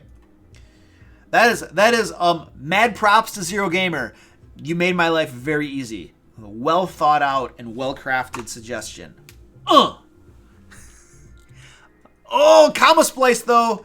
I'm getting rid of the comma splice. Sorry, buddy. Oh, there are 2 comma splices. Okay. You're still really cool. I just have to correct the comma splices. That's going to trigger a rant. There is a guy who launched a Kickstarter recently who calls himself a writer who had comma splices in his text on his Kickstarter. I was so upset. Like, you know what? I don't expect everybody to know perfect grammar. I have no expectations that people are going to know perfect grammar. And it's fine if you don't. But if you call yourself a writer and go around telling people that you're a writer, and then you do comma splices, one of the basic parts of grammar to not do, don't call yourself a writer. You give professional writers everywhere a bad name. I don't have a problem if normal people do comma splices and stuff. No problem. I totally get it. You know, it's fine. But when you call yourself a writer, I have higher expectations for you. Anyway, that was a rant. Sorry. What's a comma splice? Penguin butt. So penguin butt, this is a comma splice. So grammatically speaking, comma splices happen when you have 2 independent clauses and you join them with a comma. So, okay, we're going to do a little grammar 101 here for everybody. I know you all want to know what a comma splice is. So if I say something like, the cat jumped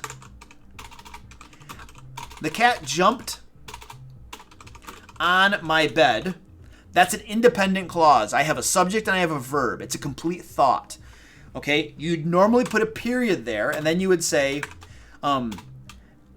I yelled at the cat.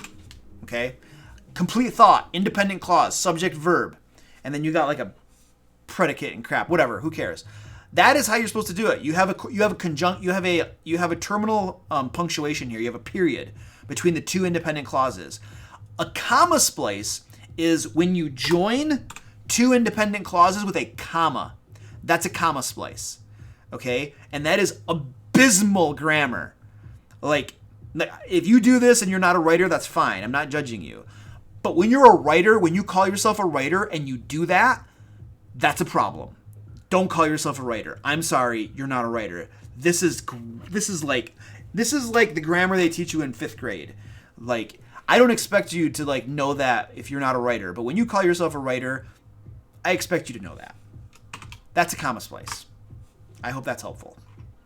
It's like my little rant. It just gets on my nerves. People are like, I'm a writer. I'm a professional writer, and then they have comma splices. It's ridiculous. Okay, we gotta keep going. I can't harbor this point too long.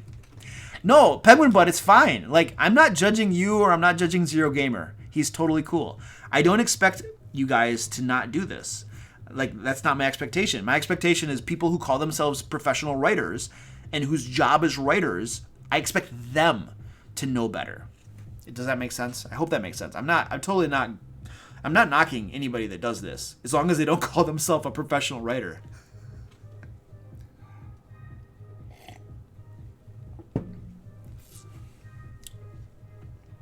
All right.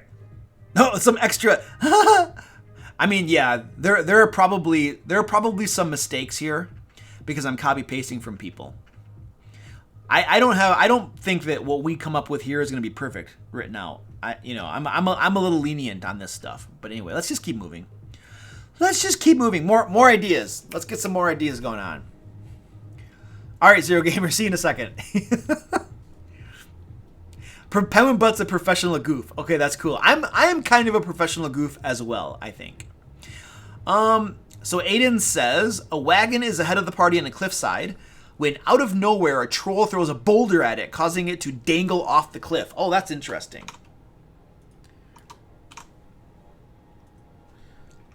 I like it. I think a troll is a CR5. I'm pretty sure a troll is a CR5. I'm going to roll with that. And we're going to make there be, how about 4 of them? 3 of them? 2 trolls? All right, so we're going to do 2d4 plus 1d4 plus 2 trolls. 1d4 plus 1? Yeah, 1d4 plus 1 trolls. So we're going to say, upon investigation, the party finds 1d4 plus 1 trolls moving to attack the, what was it? The wagon. There we go. Something like that. That's pretty cool. I like it. Another question. Ooh. All right, so Nahul says, during the night, in the middle of a giant flower bed is a shining sword. When touched by a group, a yellow musk creeper, CR2, and a group of yellow musk zombies attack. What are the yellow musk zombies? What's the CR for a yellow musk zombie? Can somebody tell me that? What's the CR for that? Senpai? Who's Senpai? Melkor Wiseman. Notice me, Senpai. Am I Senpai? Are you addressing me as Senpai? I don't know what Senpai means. What's your idea, dude? Okay, so Yellow Musk Zombie is a CR1. Alright, go away. Why is this stupid thing showing up there? Oh my gosh. I gotta correct all that. So we're gonna say the PCs come across a shining sword in the middle of a flower bed.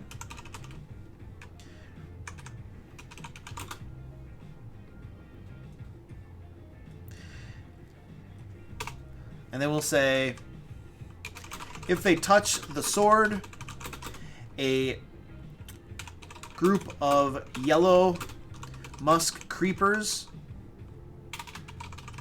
and yellow musk zombies rise up out of the flower bed and attack. So we have to set the situation up, and then we got to describe what happens. And that was the wrong button. And then we got to decide how many. So we got CR2 and CR1. That was a cat.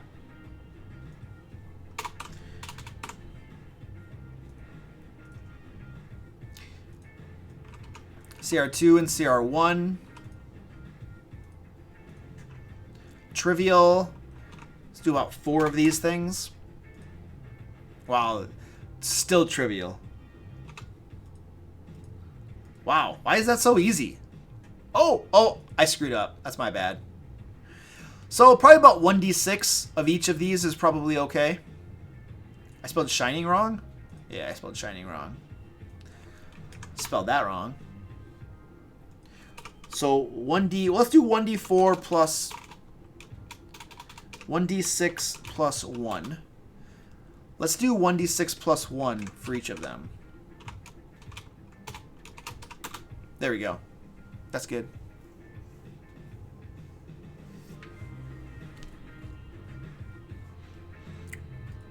Guapo!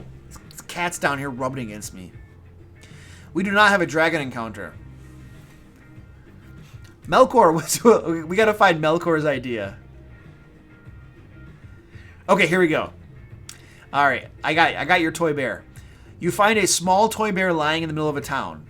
The owner is a small child. If you find the child and return the bear, the child's mother gives you a silver coin reward. Oh, cool. I like that idea, dude. That is definitely a good idea. And it was written perfectly, and I can just copy paste it and go on to the next one. You are the man. Thank you. I always appreciate that. Oh, Lauciano, thank you, sir, for the 46-cent super chat.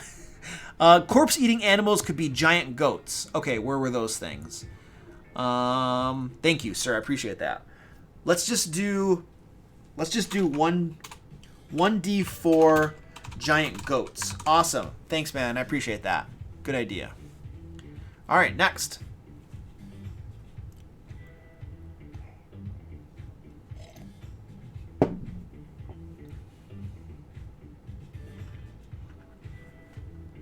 Zero Gamer's back! Welcome back, dude. Senpai is Japanese for boyfriend. Really? So then probably nobody was calling me senpai.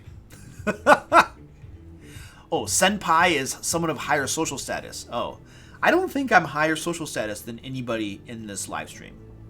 I just happen to have a YouTube channel. That's the only real difference here. Let me see. I saw something. Oh, Gilmore. I thought somebody said Happy Gilmore. I like that movie. Ah, senpai means someone more experienced than you in something. A veteran. Oh, okay. Okay. A lot of differing opinions on what senpai means. A senpai is an upperclassman who mentors an underclassman. Senpai is a reference to an indie game called something simulator. Oh, where a girl murders people? Well, that's not cool. All right. Yellow musk zombies are a CR 1/4. Okay, well, then this encounter might just be really easy, but it's okay. Let's get another one. Dragons. Okay, cool. Ooh. Okay, we'll get that. Thank you, Artificial Squid, for the super chat and the idea. We'll get that in a second. Zero Gamer has an idea. You know what, you guys? It actually helps me a lot when you have an idea. If you put hashtag encounter, I'm going to change my ticker text to say that. Hold on a second. We're gonna change this because that actually is super helpful for me to find your ideas. So I'm going to add a new one here. Stand by. Type hashtag encounter and then your encounter idea. Include the CR of monsters. How's that? Let's move that up.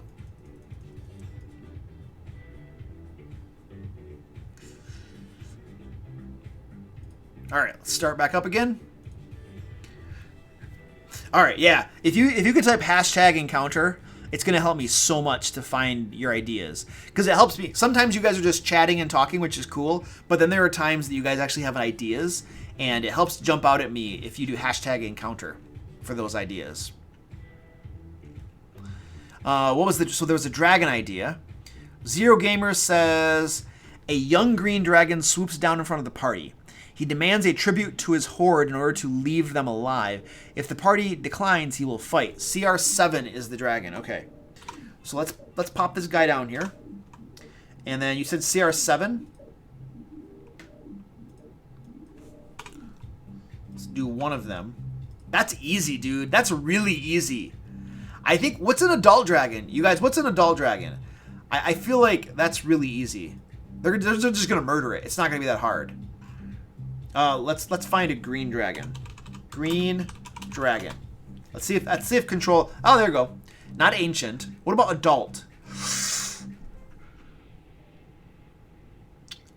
A young green dragon is a CR8. An adult is a CR15. Let's look at 15. That could be hard. That's deadly. What about level 10? At level 10, it's still deadly. Oh, you know what? Let's make it deadly. Occasionally, there needs to be something that is really difficult. So we're going to make it an adult green dragon. And then the players could give it something. And if they do, it won't attack them.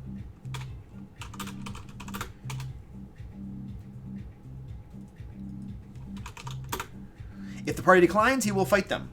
Excellent. I love it. I love it. Something a little deadly. Cool. I like it, Zero Gamer. I'm just upping the ante a little bit and making it worse. Ooh, Nicholas says, after hearing cries for help, you find a captured woman harried by spine devils. After the party engages the devils, the woman reveals herself to be a succubus who's laid in ambush. Oh, interesting. I like it. Cool. What are the CRs? What's the CR for a spine devil and a succubus? Help me out. Help me out.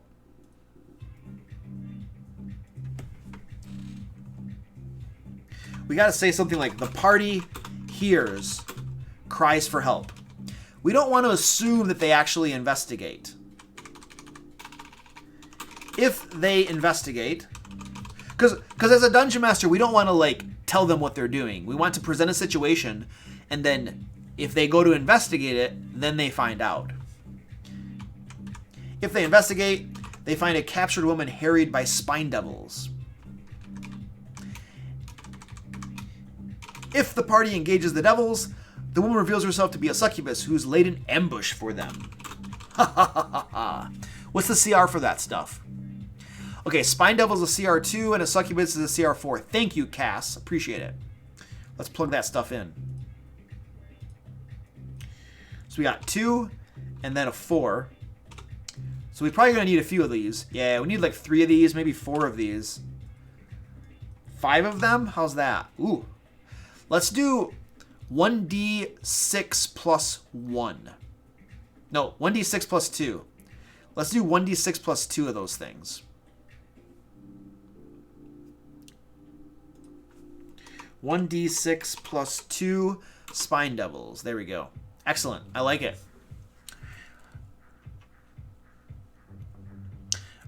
Joseph Henning says, a group of farmers keep having their herds go missing. If the PCs enter the field, they are attacked by 2d6 ankegs. Ankegs are a CR2. So we could say a group of farmers approach the PCs and ask them to help get their herd of goats out of a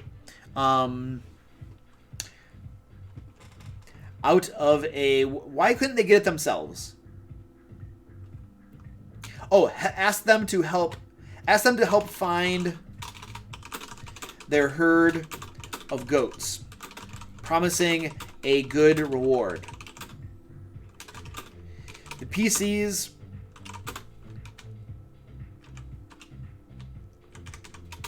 can find the goats in a field. If they enter the field, they are attacked by 2d6 ankegs. Okay, so ankegs are what was the CR for ankegs? CR2. All right, let's go plug that in. 5 of them might not be that bad. 6 of them. So let's do like 1d4 plus 4. 1d4 plus 4. Let's do that. Let's go with that. Where's my thingy? Well, 2d6 is going to average out to be 6 rough. No, that'll work. We can do 2d6. That works just fine. Okay, cool. I like it. And that gives you a nice bell distribution curve as well. No, these aren't all combat encounters. In fact, that's a very good point. Let's get some non-combat encounter ideas, ladies and gentlemen. Give me some non-combat stuff. We have been a little bit combat heavy, so I want to get some non-combat stuff. Very important to me.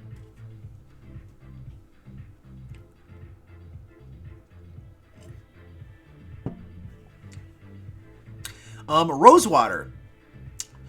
Ooh, Kuatoa. Yeah. AJ Silver Radio, if you want to do something with Kuatoa, give me an idea.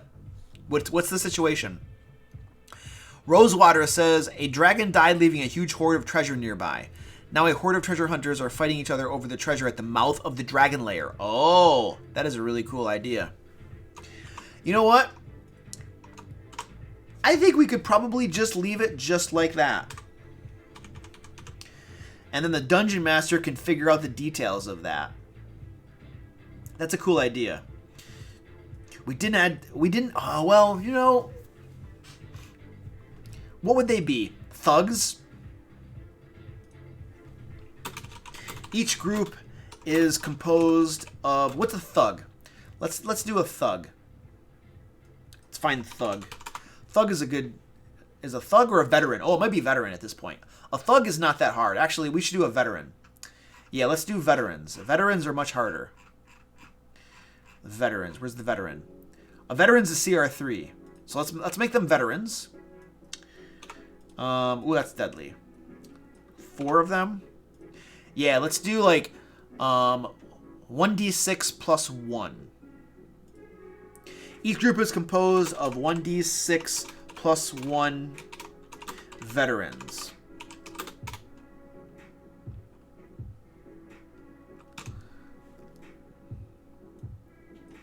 We'll say now 2 groups of treasure hunters are fighting each other over the treasure. There we go, 2 groups. And each group is composed of 1d6 plus 1 veterans. Perfect. That's pretty cool. I like it. Kim Serio, yes, you made it in time. We are in the middle of creating random encounters for levels 5 through 10. So please contribute ideas. Oh, Tashio's taking off. See you later, buddy. Yeah, Tashio, it's late for you, man. Go to bed. Danny's in the house. So Danny, how's being a moderator treating you? This is Danny's first night as a moderator in a live stream. I haven't seen you giving a whole lot of ideas either, Danny. Like, yeah, usually you're giving tons of ideas and stuff too. Now you're all quiet and stuff. Oh, you might be doing something else. You did say you might be busy or something. All right. Where was it? Somebody wanted to do... All right, Joey DK. The group finds a baby owlbear being attacked by wolves. If they rescue it, they now must think about what to do with the little animal. Oh, I mean, yeah, we'll just say that. The group finds a baby owlbear being attacked by wolves. Wolves this doesn't have to be a hard encounter. Let's just say 2d6 wolves. That's probably not going to be that hard at this level, but that's okay. A nightmare comes running down the road carrying a black carriage. It stops in front of the PCs, and from inside the carriage, a harsh voice says, "Do you want to buy something?" Nahul. Okay, all right. Let's build on that a little bit. That's an interesting idea. A nightmare comes running down the road. We'll say drawing a black carriage behind it. It stops in front of the PCs, and from inside the carriage, a harsh voice says, "Do you want to buy something?" It belongs to a type of devil. I want like a type of devil. Let's put a devil in here. Let's find a cool devil that we can put in here. Where are the devils? Devil! Devil! Those are the demons. I want like a high-level devil that is selling stuff. A high-level devil merchant. Oh, come on. Give me the devils. Something high-level. Ooh, a bone devil. That's pretty high. A chain devil. Ooh, a chain devil merchant. I like that. Let's make it a chain devil merchant. That's cool. It belongs to a chain devil merchant who is selling... What are they selling? What would they be selling? I don't know. Horn devil. Ooh, a horn devil is even more difficult. But what are they selling? I wonder what they're selling. Okay, Penguin Butt. We'll see you later. Thanks for joining us. Appreciate it. Stop by next time. He's all out of ideas.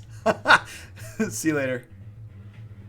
Slaves? Cursed items. Ooh, cursed. Oh, lots of cursed items. A deck of many things. Okay, selling magic items that are all cursed. However, the devil doesn't tell them about the curses on them. So he's trying to like scam them or something. Okay, cool. And then we're gonna have to say something like, you know, if they fight, if the PCs attack, the nightmare joins in to help the chain devil, help the devil. I do want to say though,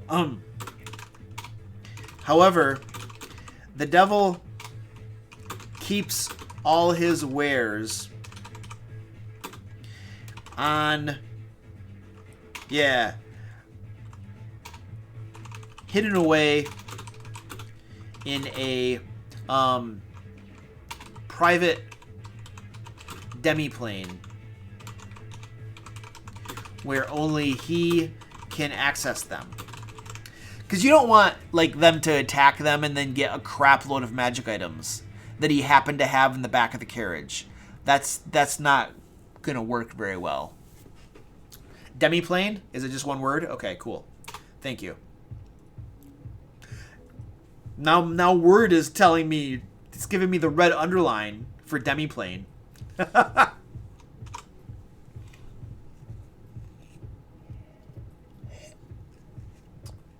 Random twin wants to go home. Don't go home.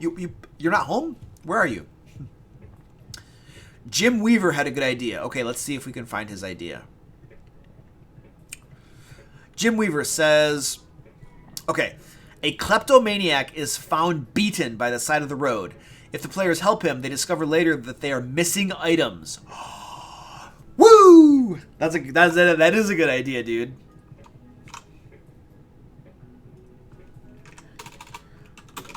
If the players help them, they discover they're missing items. They can recover the items. They can attempt to recover the items. They can attempt to recover the items by tracking him down and getting them back. That could be an interesting little thing.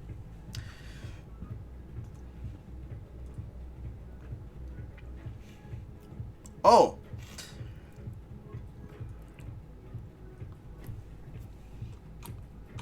We're going to say, that's a cool idea, Aiden. So we're going to say, while walking through town, 1d4 plus 2 children surround the players, admiring their cool armor and weapons. They are actually halfling thieves trying to pickpocket them. All right, cool. I like it.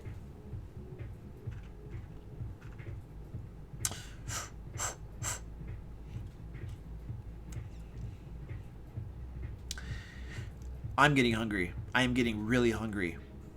I want food. Dang it. Oh, Melkor was talking about a previous one? Huh. Oh, Leomund's secret chest. That's a good idea, Arcanivore. The chain devil could be able to cast that for sure. That's pretty cool. I'm not gonna go back and write it in, but well, you could. Hidden away in a private demi. Hidden away in a Leomund's tiny chest spell. Does that work? Does that work?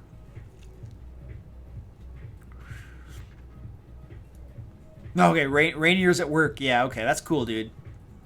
You got to do your job, man. Kaidamar says you find 2 barrels marked wine laying on the side of the road. Both are mimics and spring to life if touched or picked up. Both mimics have intellect devourers controlling them. Oh, that's really interesting.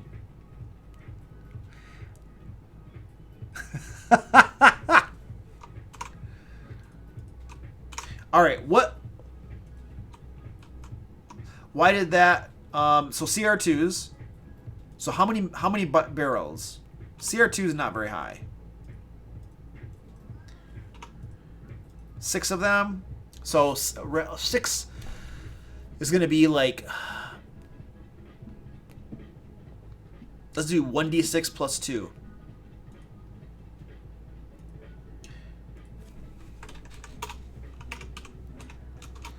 One d6 plus 2 barrels. So we'll say the group finds 1d6 plus 2 barrels marked wine lying next to the road. Lying on the side of the road.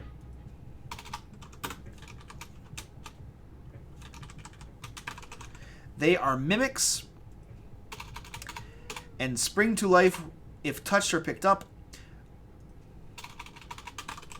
The mimics have intellect devourers controlling them. So they're going to have to fight both the mimics and the intellect devourers once they destroy the mimics. Okay, cool. I like it. Oh, I'm so hungry. Oh, I'm so hungry. Now I'm starting to get, like, distracted by the hunger. Yeah, Danny's like priorities. The Lair comes first. That's funny.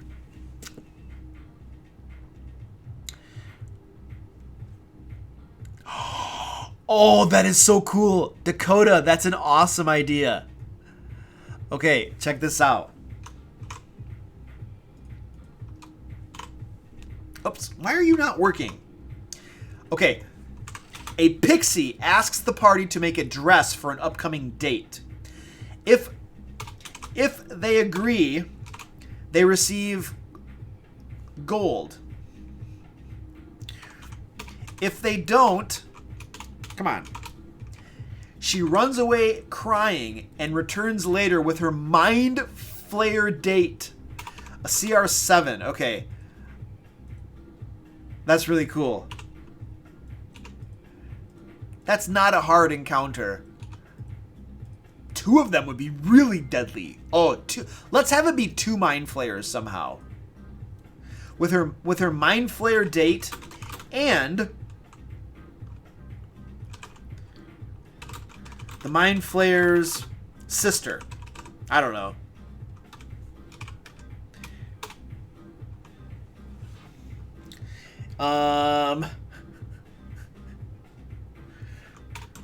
Both very upset. I just want there to be 2 mind flayers, you know? Because that makes it a little more interesting. Zero Gamer says, non-combat encounter. One of the religious PCs gets a vision of a 5-headed dragon, attempting to coerce the PC into changing their religious following to that of their own. Oh, that's interesting. Okay, cool. Obviously, the 5-headed dragon could be like Tiamat. Whoops.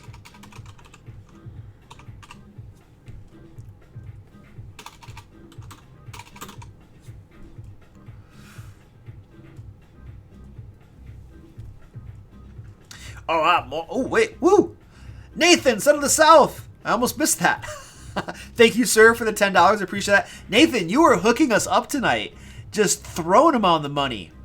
Throwing them on the mad money. How much have you got? So we got $10 right now. Then we got 5. We're at 15.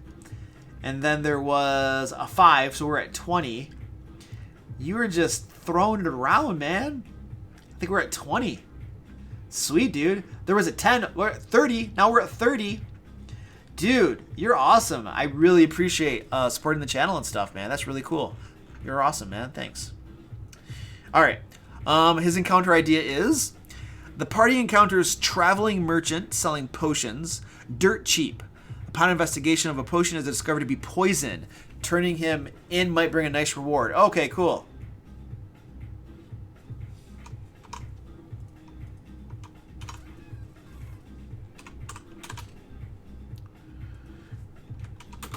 Selling potions dirt cheap.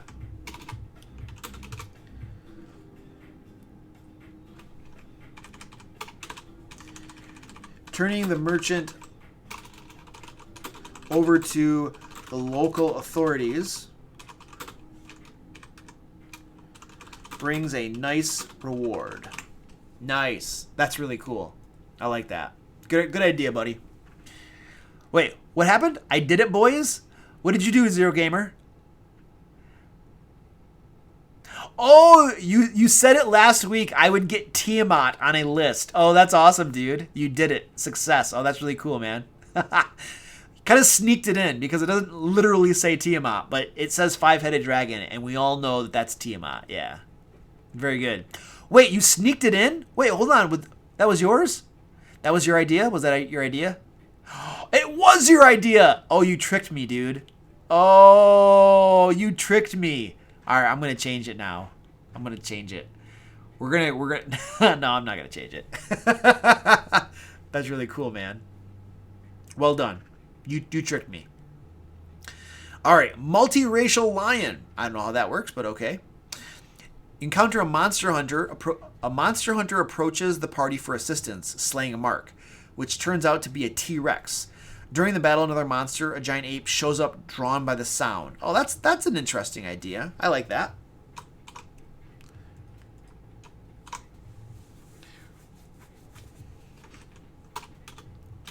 A monster hunter. Let's call him a knight.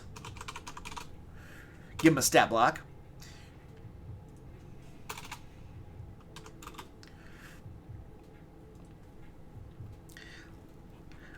We'll say that, well, let's make it a she.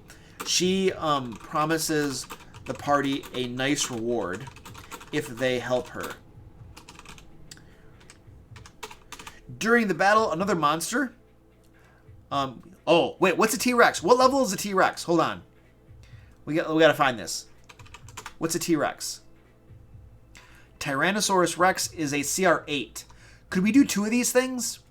Would two of these things fit? How difficult would that be? That's pretty difficult. Two T-Rexes. Let's do this. Let's say Tyrannosaurus Rex. I totally spelled that wrong. During the battle, we're gonna say on round 2 of the battle, the T-Rex's mate, another Tyrannosaurus Rex, obviously.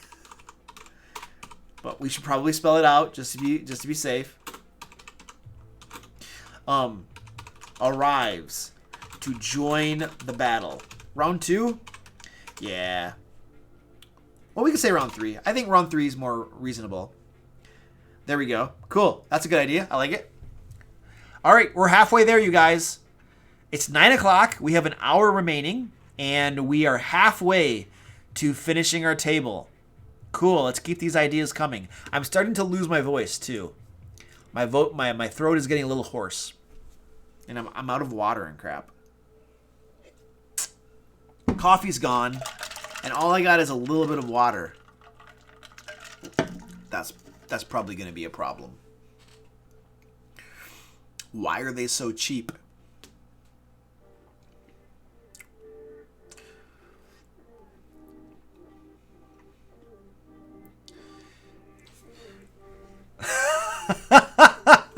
Cthulhu. We're going to try this one last idea. If this one gets missed too, I'm going to head out. All right. I mean, I can't get them all, dude.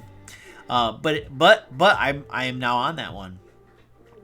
The plants in a forest form a maze, which leads the party to a tree, which is a home to a dryad vampire. Ooh, that's interesting.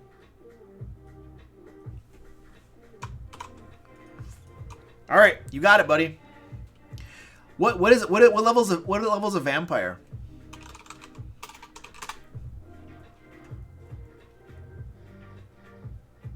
So I'm searching for vampire. There it is. CR 13. Ooh, that's pretty high. So 1 vampire. Yeah, that's gonna be a rough one. But at level 10, that's not that bad. Nah, it's not that bad at level 10. But if at lower levels, that would be really nasty.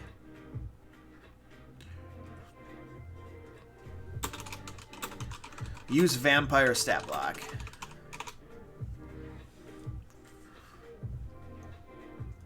Oh, yes. We should say, like, the vampire demands 1 PC as an offering to let the rest of them go.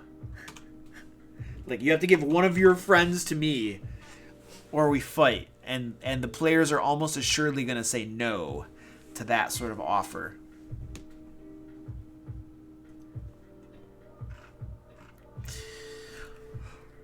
All right, Dan the Man! What up, dude? What was that? I heard a ping. Oh, thanks for subscribing, Ace Spark. Appreciate it. Dan the Man says, find a pair of boots endlessly walking in a circle. If put on, the boots allow the wearer to endlessly walk without tiring. If taken off, the boots return to where they were put on. That's very interesting. That's pretty cool.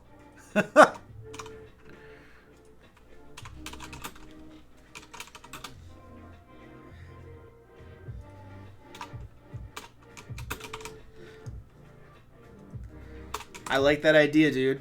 That's pretty cool. All right, let's get another one. A big horde of stench cows. Oh, okay.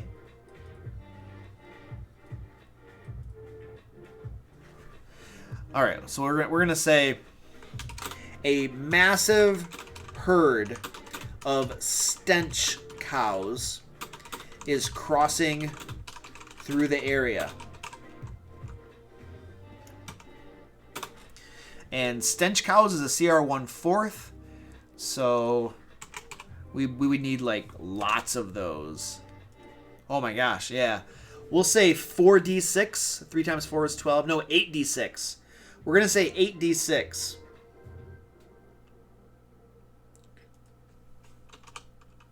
There we go. Beautiful. Let's go with that. I like it. A masked figure approaches the party requesting aid in smuggling themselves and their partner out of the city. If the party probes for details, they learn the couple are CR7 Medusas. Oh! Oh, that's cool.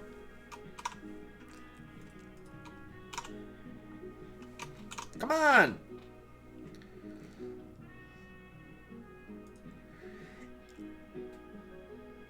Medusas. Okay, so let's... Whoops. Ah! I pushed the wrong button.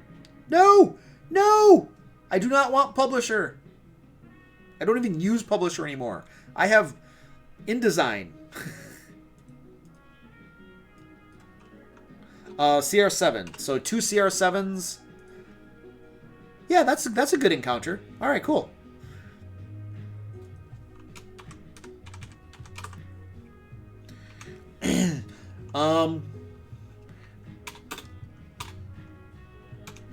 There we go. That's fine. They might fight him. They might not. We can let the dungeon master and the players decide where that goes.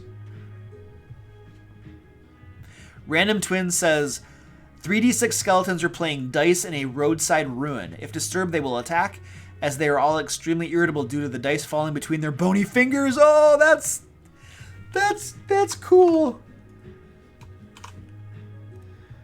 I like that. We're going to use that as is. All right, cool. Let's get some more ideas here.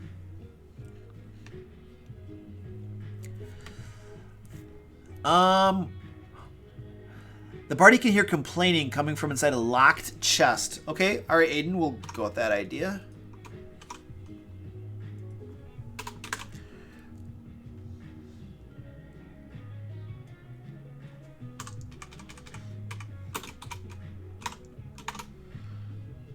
Whoa.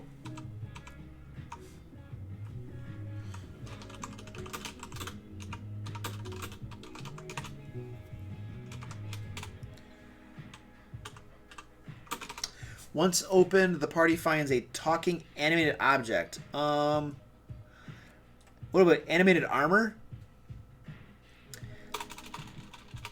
We're going to say a helmed horror that complains when it's not being used for its purpose, which is to guard. Which is to be a guard. Which is to be a guard. It will happily agree to work for the party. There we go. I don't know. Let's go with that. But only for the purpose of guarding things. It will not just follow them about and fight stuff. There. Gotta put some limits on that sort of stuff, you know.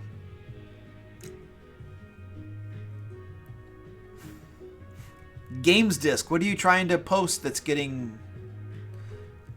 What are you trying to post that's getting retracted, dude? Alright. Arthur! Hey, Arthur's got an idea. Sweet.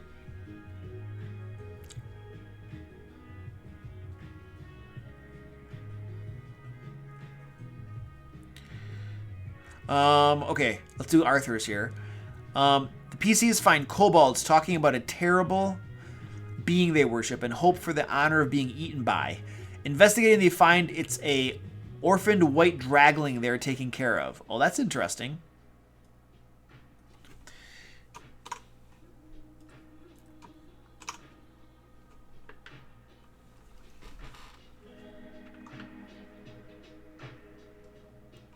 Why won't you copy?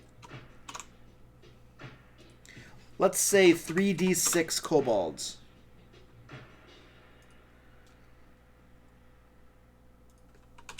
They can find it's an orphan white dragling. An orphan, let's say young white dragon. They are taking care of. Alright, cool.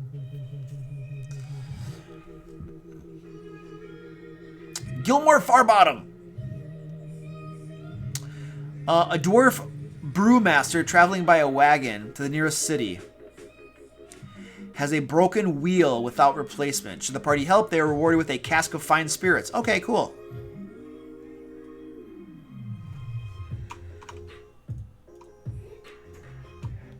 Let's get some more like fighty stuff. We need some more combat-y stuff. We lots of cool ideas for like more non-combat, but let's get some fighting stuff going on too. Now we gotta like shift back over into some fighting stuff.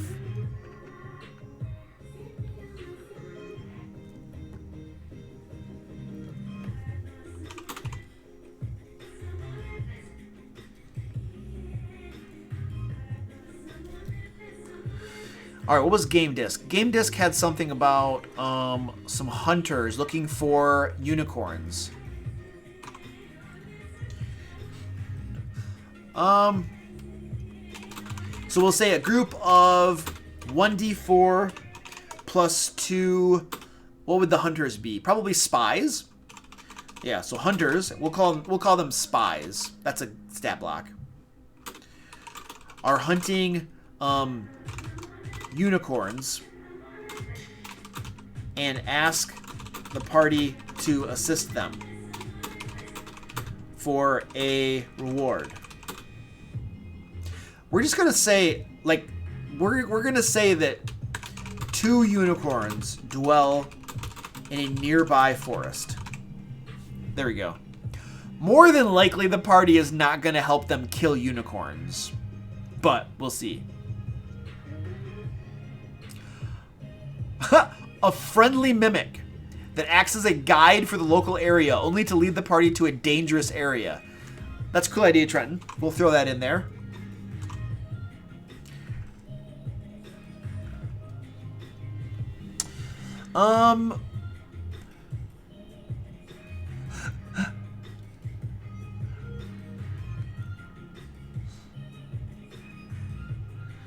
A young, okay. Let's do barking crickets here. We'll have to tweak this a little bit. A young treant awakens to discover multiple giant spiders, or maybe a drider, occupying its limbs, and is desperately trying to shake them off. Okay, a drider is a... So the players are probably going to help the treant. So let's build this assuming they fight driders.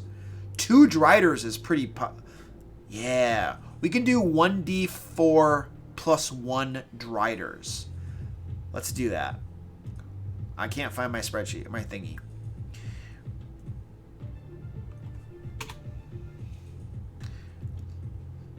multiple driders to discover 1d4 plus 1 driders occupying its limbs and is desperately trying to shake them off. It cries out to the passing PCs for assistance. There we go. That's cool. I like it. Our carnivore says a pair of young brass dragons are fighting because their wormling baby was born a red dragon. The brass father wants the party to kill the young red dragon responsible. Oh! So they were like running around. Oh! That's awesome.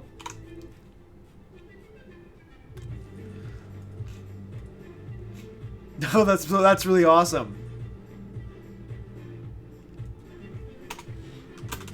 Believing he lives somewhere nearby. I don't know. That's really cool. All right, what else we got?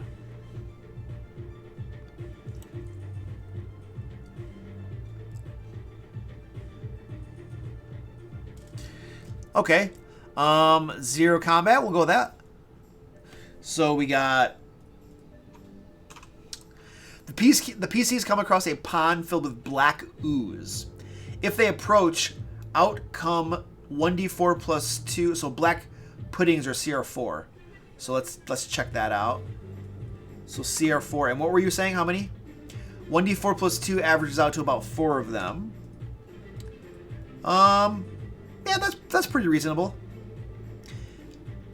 If they approach, out come the black puddings and attempt to kill the party. All right. Works for me. Wait, did I see something about cockatrices? I thought I saw a cockatrice or something. Oh, yeah. Alien Dingus. Oh, that's a cool name. Alien Dingus. A blind... Okay, hold on. We're going to copy this over here. A blind chicken farmer hears the party approach and calls for their assistance.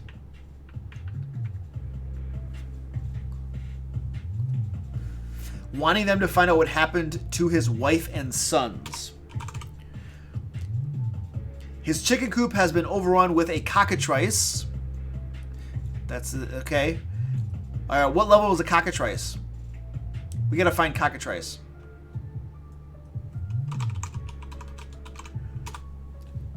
What's the CR for a cockatrice?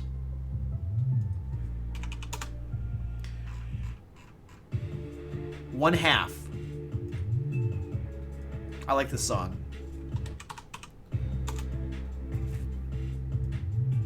That's too easy. How about 10 of them? Ooh. What if we say 3d6 of them? Yeah, let's say 3d6 cockatrices. That's crazy. That have turned his wife and sons to stone. And so cockatrices, when they turn you to stone, it only lasts for a day. So it's not like unrecoverable. That's really cool. I like that idea. Nice. Well done, Dingus. I need to use the bathroom. Yeah. I need to get some water too.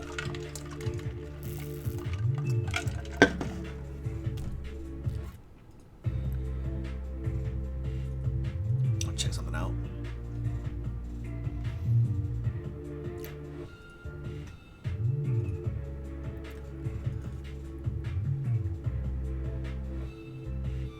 All right, more ideas.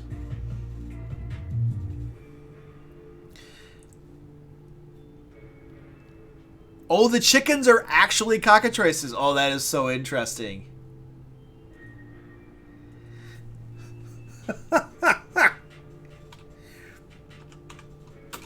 We'll say the farmer isn't too bright, and his chickens never were real chickens.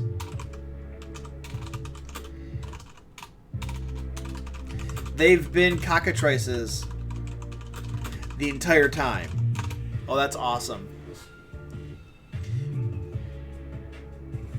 I don't know, something like that. Maybe he recently bought them or something, and then told his wife and sons to like go in there or something.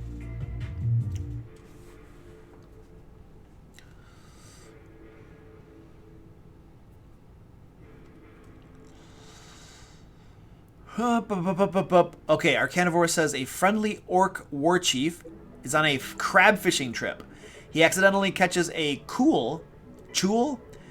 If the party helps, the orc mistakes their help as an attack, and 3 orcs come to help. Oh, interesting. Okay, let's flesh that out a little bit. Our carnivore. So CR4 and then CR1 half. Hey, thank you, Damien, for subscribing to the channel. Appreciate that. And then we had CR1 half.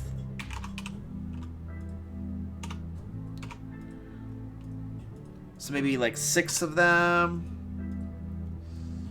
Maybe like 8 of them. Let's do 2d6 of them. Let's do 2d6.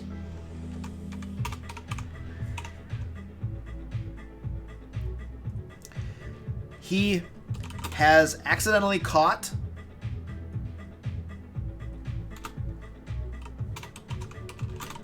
a chul which has attacked him when the party comes across them. If the party helps the orc,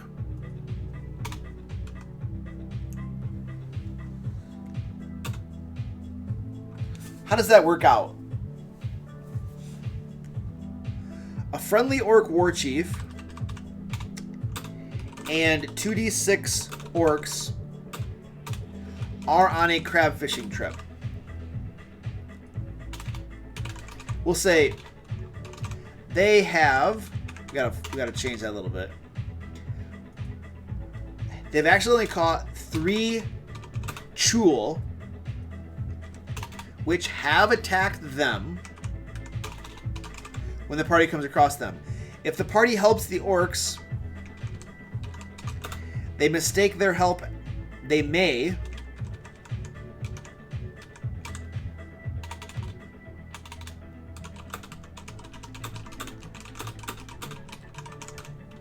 yeah, they may, or they might not, or they might just reward them.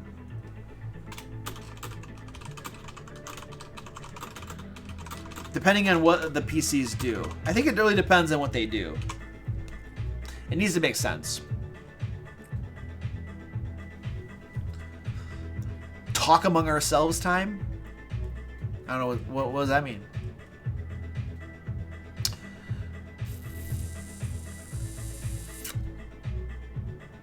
Alright. Wow, more ideas. Okay, cool. I need to go use the bathroom. So I'm going to put the intermission screen up and I'm going to use the bathroom. Put some music on. We got music going. I'll be back in just a hot second, you guys. I got to go use the bathroom. Like, I can't hold it any longer. I'll be right back.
Okay, we're back.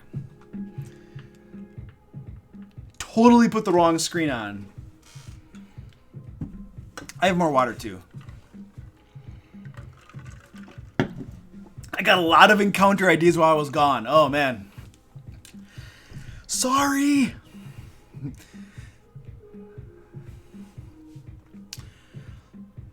Oh, nice. I like it. The party is ambushed with boulets. What's the CR5 for boulets? All right. Oh, I gotta show my screen. Hey, we're getting very close. You guys, look it. We're almost done. We're almost done. CR5 for boulets? I don't even know. I probably am pronouncing that wrong. How many did you say? 1d4. That's an average of 3.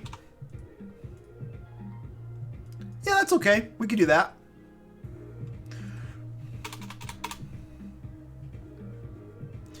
All right, next. Let's get some more.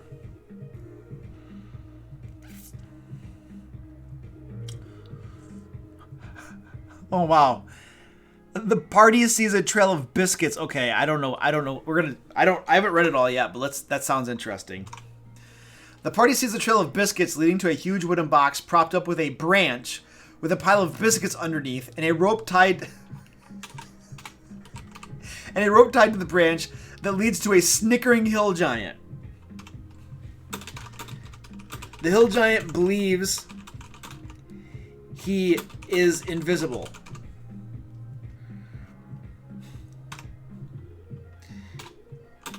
And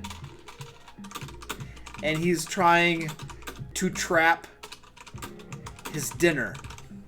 There you go. Nice. What a moron. Good idea, Dingus. We're gonna call you Dingus from now on. I like Dingus.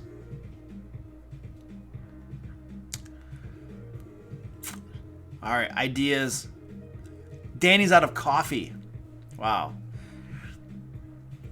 Everybody took a break.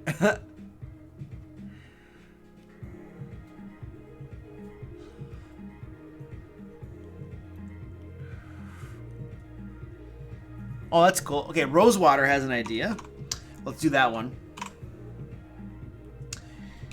A group of mages are fighting a group of druids. The mages want the magical mushrooms the druids are protecting. Which side will the PCs side with? Let's say 1d6 mages are fighting a group of 1d... whatever. I gotta lowercase this stuff. I can't leave that all uppercased. Sorry. I can't leave it that way.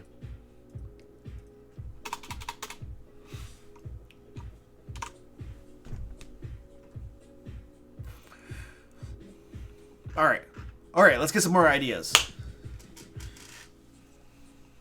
Is the hill giant smarter than the barbarian? I don't think so. I'm pretty sure the barbarian is smarter than a hill giant.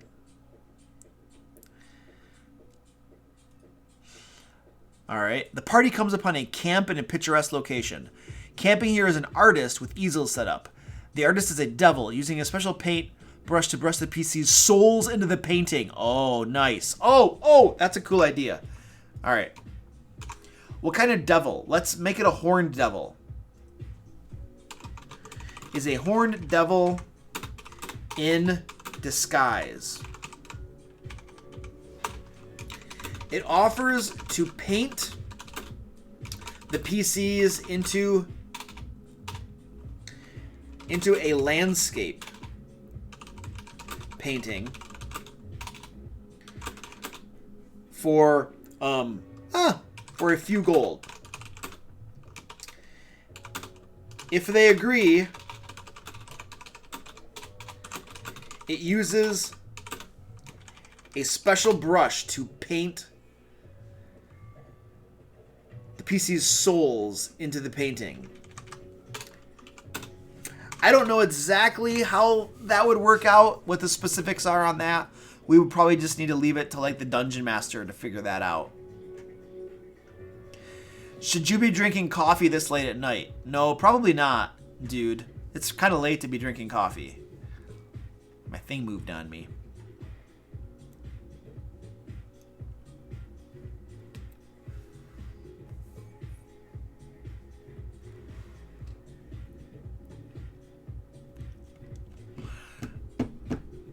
Try to include the CRs of the monsters. It's gonna help me out a lot.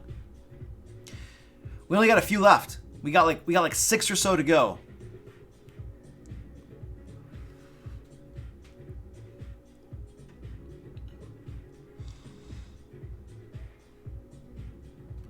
A Galabdur. Oh, that's it. Okay, what? Okay, hold on a second.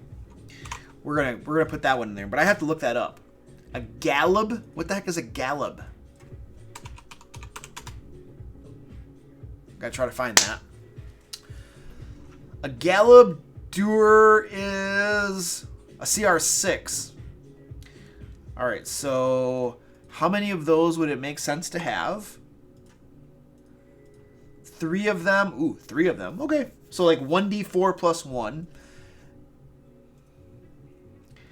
The party sees a chest on a hill made of rocks. It turns out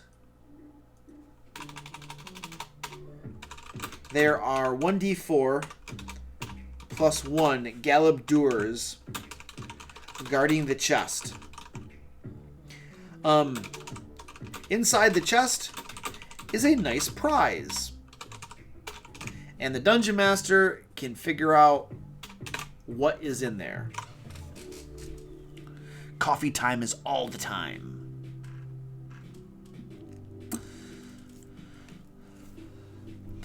Tech Rob says, okay, we'll pull that one. The PCs come across a river with a destroyed bridge where a wizard bandit is hurling lightning bolts into the water once people wade in. Okay. So we'll say hidden nearby is a... We gotta find some sort of, like, stat block. What about an archmage? What about an archmage? Oh, come on. Go to archmage. What's the CR for an archmage? Oh, there it is. CR 12. I think that would work. We could have like one of those. We could have like one archmage or whatever here. Yeah, okay. So, hidden nearby is an archmage. Hidden nearby and invisible is an archmage. When the party begins to cross the river, to wade across the river, it attacks. He attacks, or yeah, whatever. It attacks them. Nice. Alright, sets up a little bit of an ambush. Cool. Alright, we got 4 to go. We're almost done. We're almost done. And we have like time to spare. Oh, that's cool. We'll go with that one. Nahul.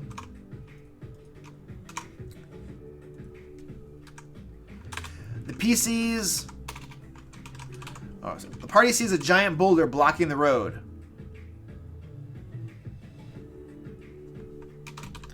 It is actually a stone golem that attacks if disturbed. What's a stone golem? Like, what's the... Let's look up stone golem. We might be able to put 2 of these here. Page 171. It's a CR10. No, CR10 might be...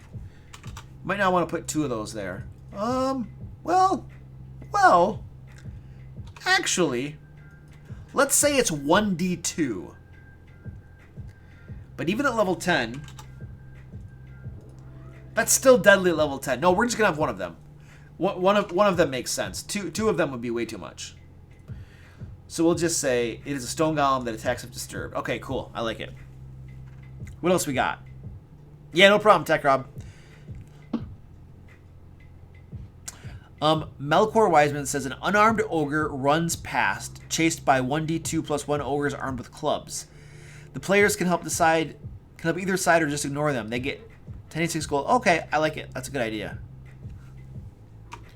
And it's an easy encounter.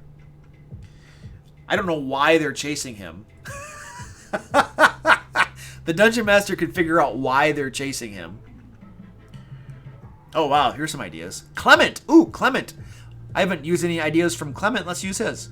A blasted battlefield from which a dragon flies away. A surviving adventurer asks the adventurers to swear and avenge their death by slaying the dragon, which is hurt. Okay. So I'm going to rewrite that a little bit. So we'll say the party sees an adult red dragon fly away from a blasted battlefield. On the battlefield, they can find a dying adventurer who begs them to avenge the deaths, I'm spelling all this crap wrong, of his party, of his friends. He can tell them where the lair of the dragon is, but then dies. I'm really bad at typing tonight. Really bad at typing.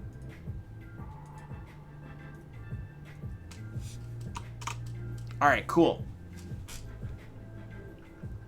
We got one more. We got one more. Did this adventurer take an arrow to the knee? Yes, he did. A dying adventurer. He took an arrow to the knee. There we go. Nice. I like it. I gotta turn my fan off. It's starting to get cold. Like I was warm a while back, but now it's starting to get cold. We got one more.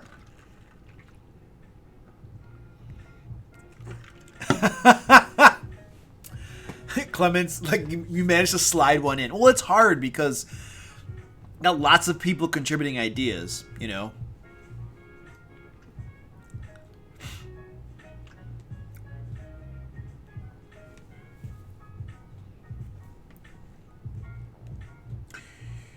I'm like scrolling through and trying to find one I really like for our last one.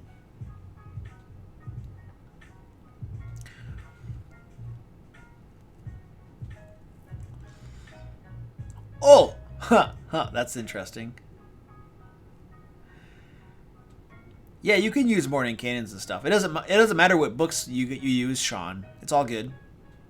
Oh, the unarmed ogre was accused of stealing food from the others. Oh, I like that.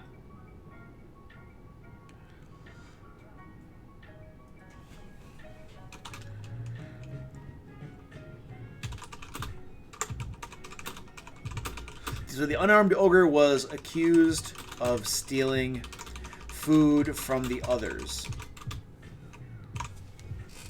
All right, cool. I like it.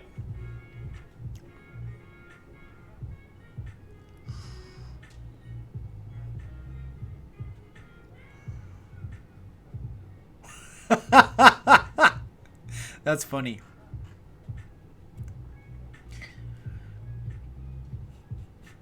The PCs witnessed the glory of Luke, the wild barbarian.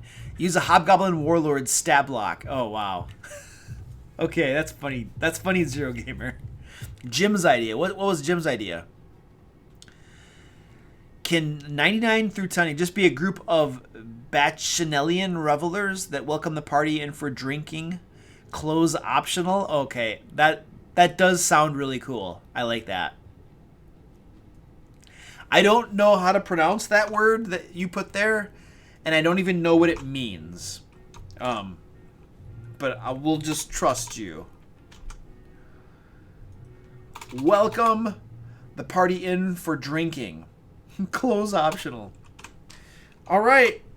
There we go. We have completed it, ladies and gentlemen. Our random encounter table for levels 5 through 10 has been completed. And we have lots of interesting things here.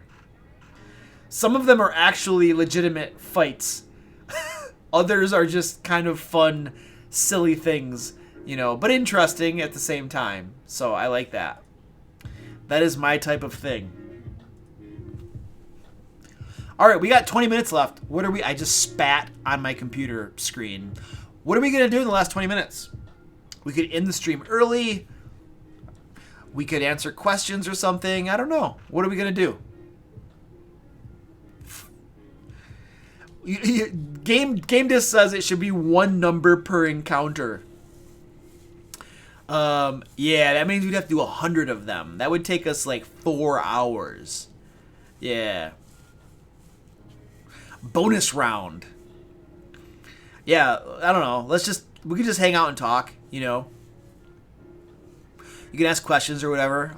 We'll just hang out here for 20 minutes and goof around or something. I don't know. What do you guys want to do? We finished our work. We got our work done.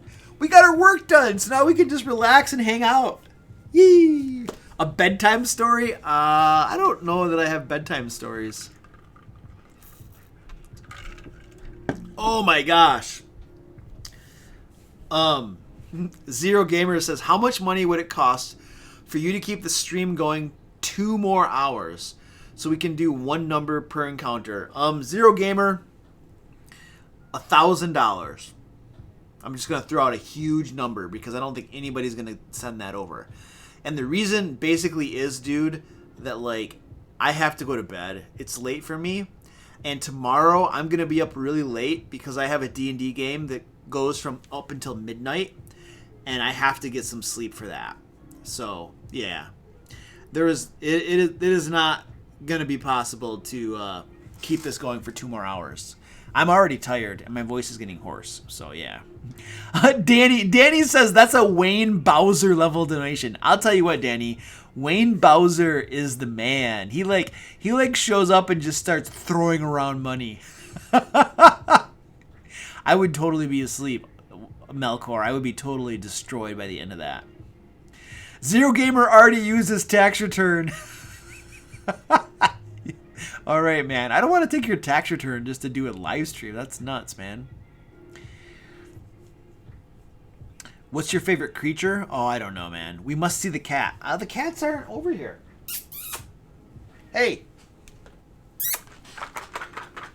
Who wants some food? We're gonna see if we can get some cats over here. Let's go to the cat cam. I got food. I got food.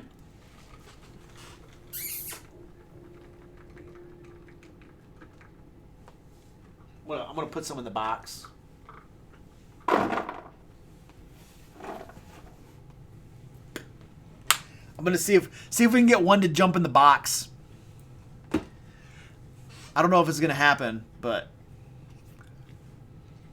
Guapo. I scared Guapo. Squeaky came over. Hey Candace, what's going on? You have my last name. Candace, you took my last name. What's up with that? I think Squeaky is going to be the only one to eat because Guapo got scared and nobody else is coming. Phantom, hey, what's up? You're a little late. We got 15 minutes left to go. We're just hanging out. I'll answer questions and stuff. I don't know, whatever. 1d4 plus 1 cats appear and eat your food. Oh, yep, here comes Guapo. There's Guapo. What's in the box? The box has some cat treats in it. We're going to see if we can get a cat to go in there and eat them. Joseph says, I just noticed your stream is on 3 screens in your house right now. Oh my God. So what, like other people are watching it too or something? Or you just started my stream up like everywhere in your house? No, I'm not gonna throw them in, Aiden. That wouldn't be cool. Yeah, they're litter mates. Yeah, these two are. All the cats that live in my basement, pretty much. They're all litter mates. Yeah, except for the mom cat. The mommy cat isn't.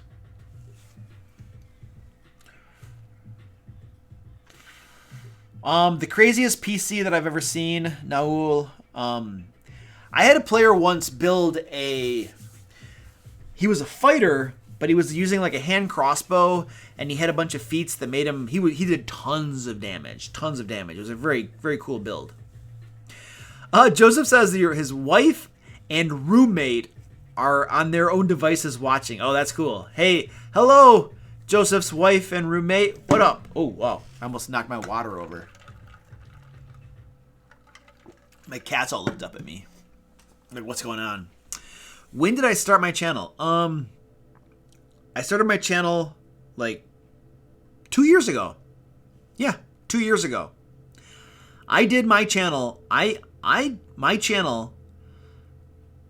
videos for a year, almost a year and a half before before it started to grow, like really grow. Like my channel was like, for a year and a half, it was like far below 5,000 subs. It was very super small. I still consider it to be a kind of a small channel, but it was like super, super small for a year and a half. I was just plugging away, making videos, doing it, grinding it out, and not a whole lot was happening. And then I had one video that did super well, went really crazy. And then a whole bunch of folks poured in, and now things are growing at a very nice pace. So things are going very well right now. Yeah. Zero Gamer, question. How long have you actually been a DM? Since high school. True story. Here we go. Here's the cat. Here's the cat looking. He's looking in the box. He can smell it in there. They know that the treats are in that box. Look at him smelling. Look at him. One of them's going to jump in. Oh. Wow. One's going to jump in there for sure. I mean, I started, 1995. Let's say that 1995, I was like 15 years old. So let's just pretend that when I was 15, 1995, I was in high school, I began DMing. I don't know. Let's just say something like that. So 1995, what is that, 25 years? Is that 25 years? Yeah, that sounds about right. So about 25 years or something. But, on and off, because people take breaks. There have been stretches of time where I wasn't DMing at all. I took breaks and stuff like that. So it wasn't like nonstop. That's not my story.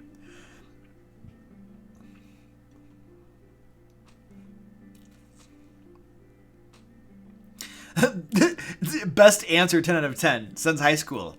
I've been a Dungeon Master since high school. Except for some of my videos I make crap up, right?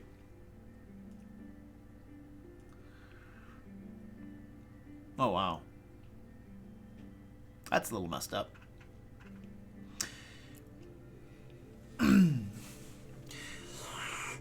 Ogre or Owlbear? Ogre. Clement has been playing RPG since he was 11, and he started DMing around 15 years old. Cool. The cats are contemplating if the treats are worth jumping in on the camera or not. I know! They're totally not going for it. I don't know what their problem is. You guys, there are treats in there. There are treats in that box. Look, there's one right... They missed one right here. Like, this one they totally missed. I don't know. I don't know if they're going to go in or not. I'm going to go back to full screen. If they go in, somebody say something.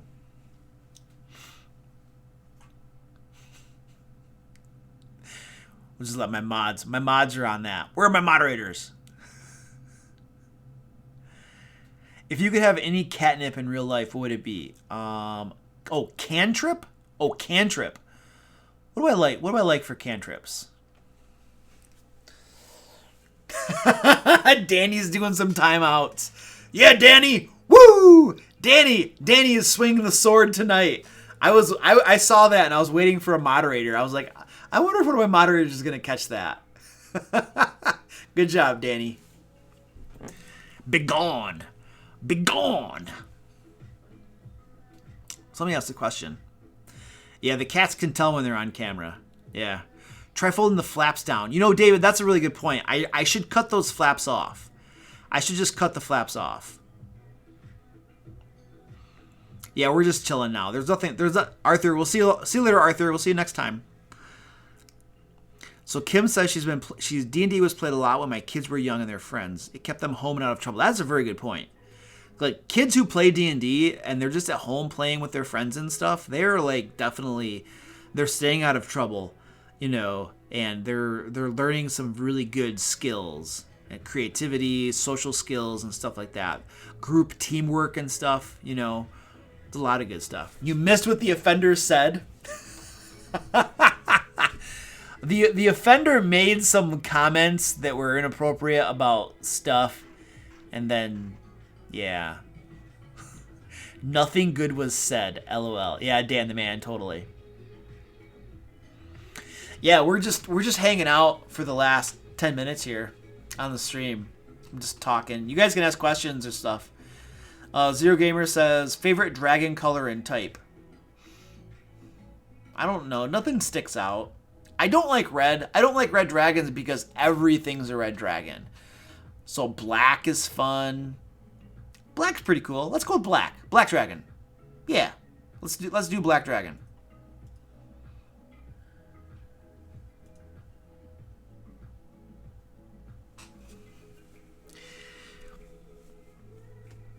Oh, if I could have any cantrip. Oh, Mage Hand would definitely be a fun cantrip. Yeah, I agree.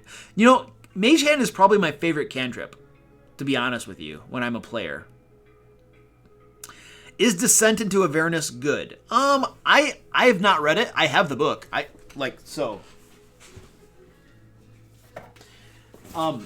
have the book, but I cannot read it because I am a player right now in a Descent into Avernus game. So I am not allowed to read this. Like, not because my dungeon master has threatened my life, but because, like, I am going to ruin the game for myself if I read this book. And so I am not reading the book, which is kind of disappointing because I think there might be some cool stuff in there. So I don't know if it's any good. I can tell you it's challenging so far. Joseph Henning says, how do you continue a story after a TPK? Okay, so how do you continue a campaign after TPK? So, like, my players all TPK, and I say, okay, guys, you all just died. We have two options at this point. You guys can all roll up new characters at the same level that your old characters are at, and you guys can all continue the campaign where you left off. If you guys are enjoying the campaign, we can just continue playing it. In every instance that I've TPK'd, my players have said, yes, let's do that. Let's roll up new characters at the same level and continue playing the campaign. That's how they've always done that so far. The other option that I give them also is if you don't want to keep playing this campaign, we can roll up new characters at level 1 or something and start a different campaign. I kind of leave it up to my players. They've always just wanted to roll up new characters at the same level and keep playing the campaign. Yeah, the cats did not go for the snacks in the box at all. They totally didn't. How do you do NPC party relationships, and what is the weirdest PC-NPC relationship? I don't really go into that a whole lot, dude.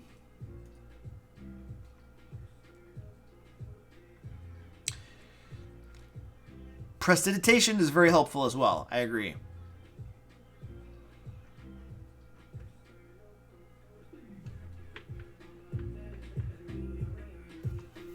This has got some nice beat to it. If you were to take a vacation somewhere in the Sword Coast, where would you go and why? Dang, I don't know. I don't think of that. I don't know. Would I go to Waterdeep? I might go to Waterdeep only because, like, I run all my games in Waterdeep, so I think it would be cool to actually go there in person. Let's go with that answer. See you later, Damien. Good night, man. What am I? I don't know. I don't remember what I play as a PC, Aiden, in that game, because I die so often when I'm a player because I'm reckless and do stupid stuff. I don't even remember who my PC is. I might be a warlock right now. I just don't remember. I like die too often.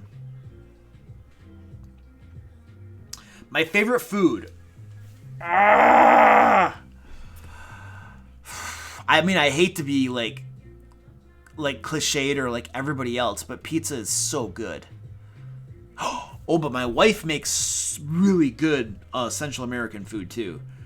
My wife makes some amazing, like, we call them chili kililis. They're not actually called baleadas. Oh, my wife makes baleadas. So, like, baleadas are a specific, they're like a food in Central America. It's basically a tortilla with refried beans in it, and then eggs, like scrambled eggs. And they usually put avocados in there. They put some like queso semiseco.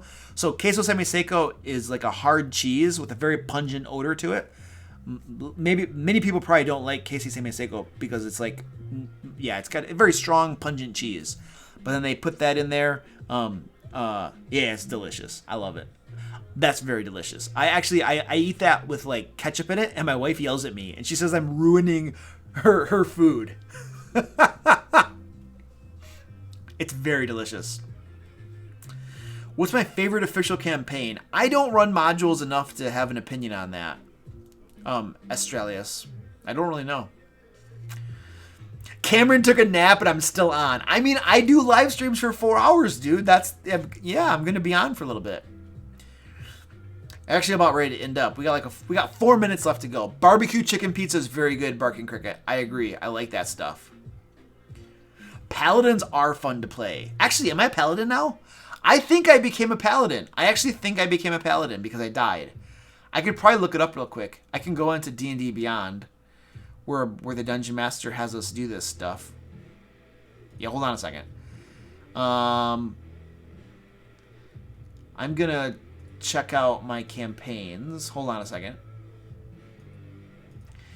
I might be a paladin now. What am I? Hold on a second. Yes, I'm a paladin. I'm an Aasimar paladin. Oath of Vengeance right now in the Descent into Avernus game. You guys, like, so check this out. So in the game, this is the game right here. Juice from the YouTube channel Master the Game is the Dungeon Master, and playing in the game. Can I make this bigger? Yeah. So playing in the game, this is me. I'm the Oath of Vengeance. Mini Terrain Domain is another YouTube channel. He's in the game. He is a Tiefling Cleric. And then where's the other one? Awkwardly Nerdy, that's Juice's wife. She is a bard, it looks like. And then Zed is an elf rogue played by Nate from WASD 20. So he's in the game too. And so we get together about once a month and play D&D. You can actually watch tomorrow. We're playing tomorrow. If you want to watch Master the Game, I should find his YouTube channel for you. Hold on a second. I can't actually show that on screen. Let me find his YouTube channel. I'll link his YouTube channel to you because we're gonna be playing tomorrow night, and you can watch. He's gonna stream it on his YouTube channel, and you can watch us live.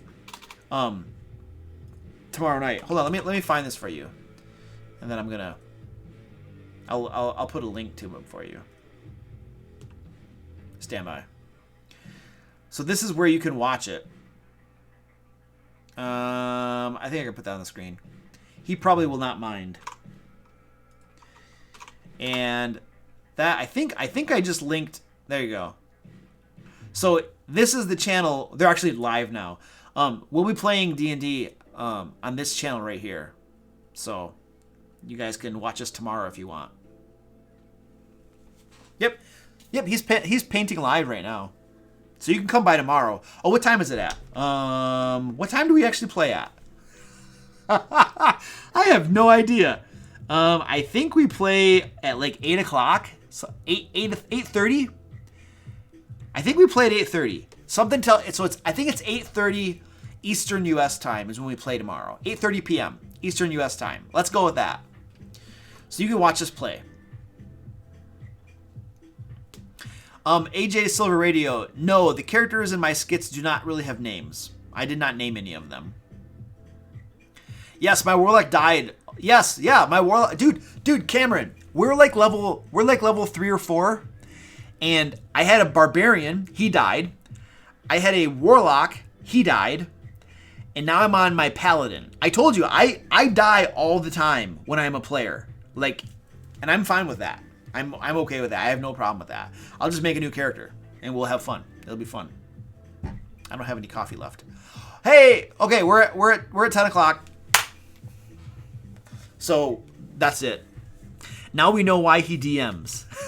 Because I die all the time. I'm a bad player. Okay, cool. All right, guys, I'm going to get out of here. It has been fun hanging out. We'll see you next week. Same time, same place for a live stream. I think what we're going to do is we'll do like levels 11 through 16 or something like that for our random encounters next week. I think we're going to crack out random encounters all the way up to 20. That's what we're going to do. So I'll see you next week for that. This has been awesome. Thanks for hanging out. Lots of fun. Thank you for all my members and patrons for your support and all that stuff. Thank you to everybody who like Multiracial Alliance says, quick, Wayne Bowser, save us with your $1,000. Oh man. Yeah, thanks to everybody who gave super chats and all that good stuff. I do appreciate it. So, and we will see you next time. I am so tired. I gotta find the stop button.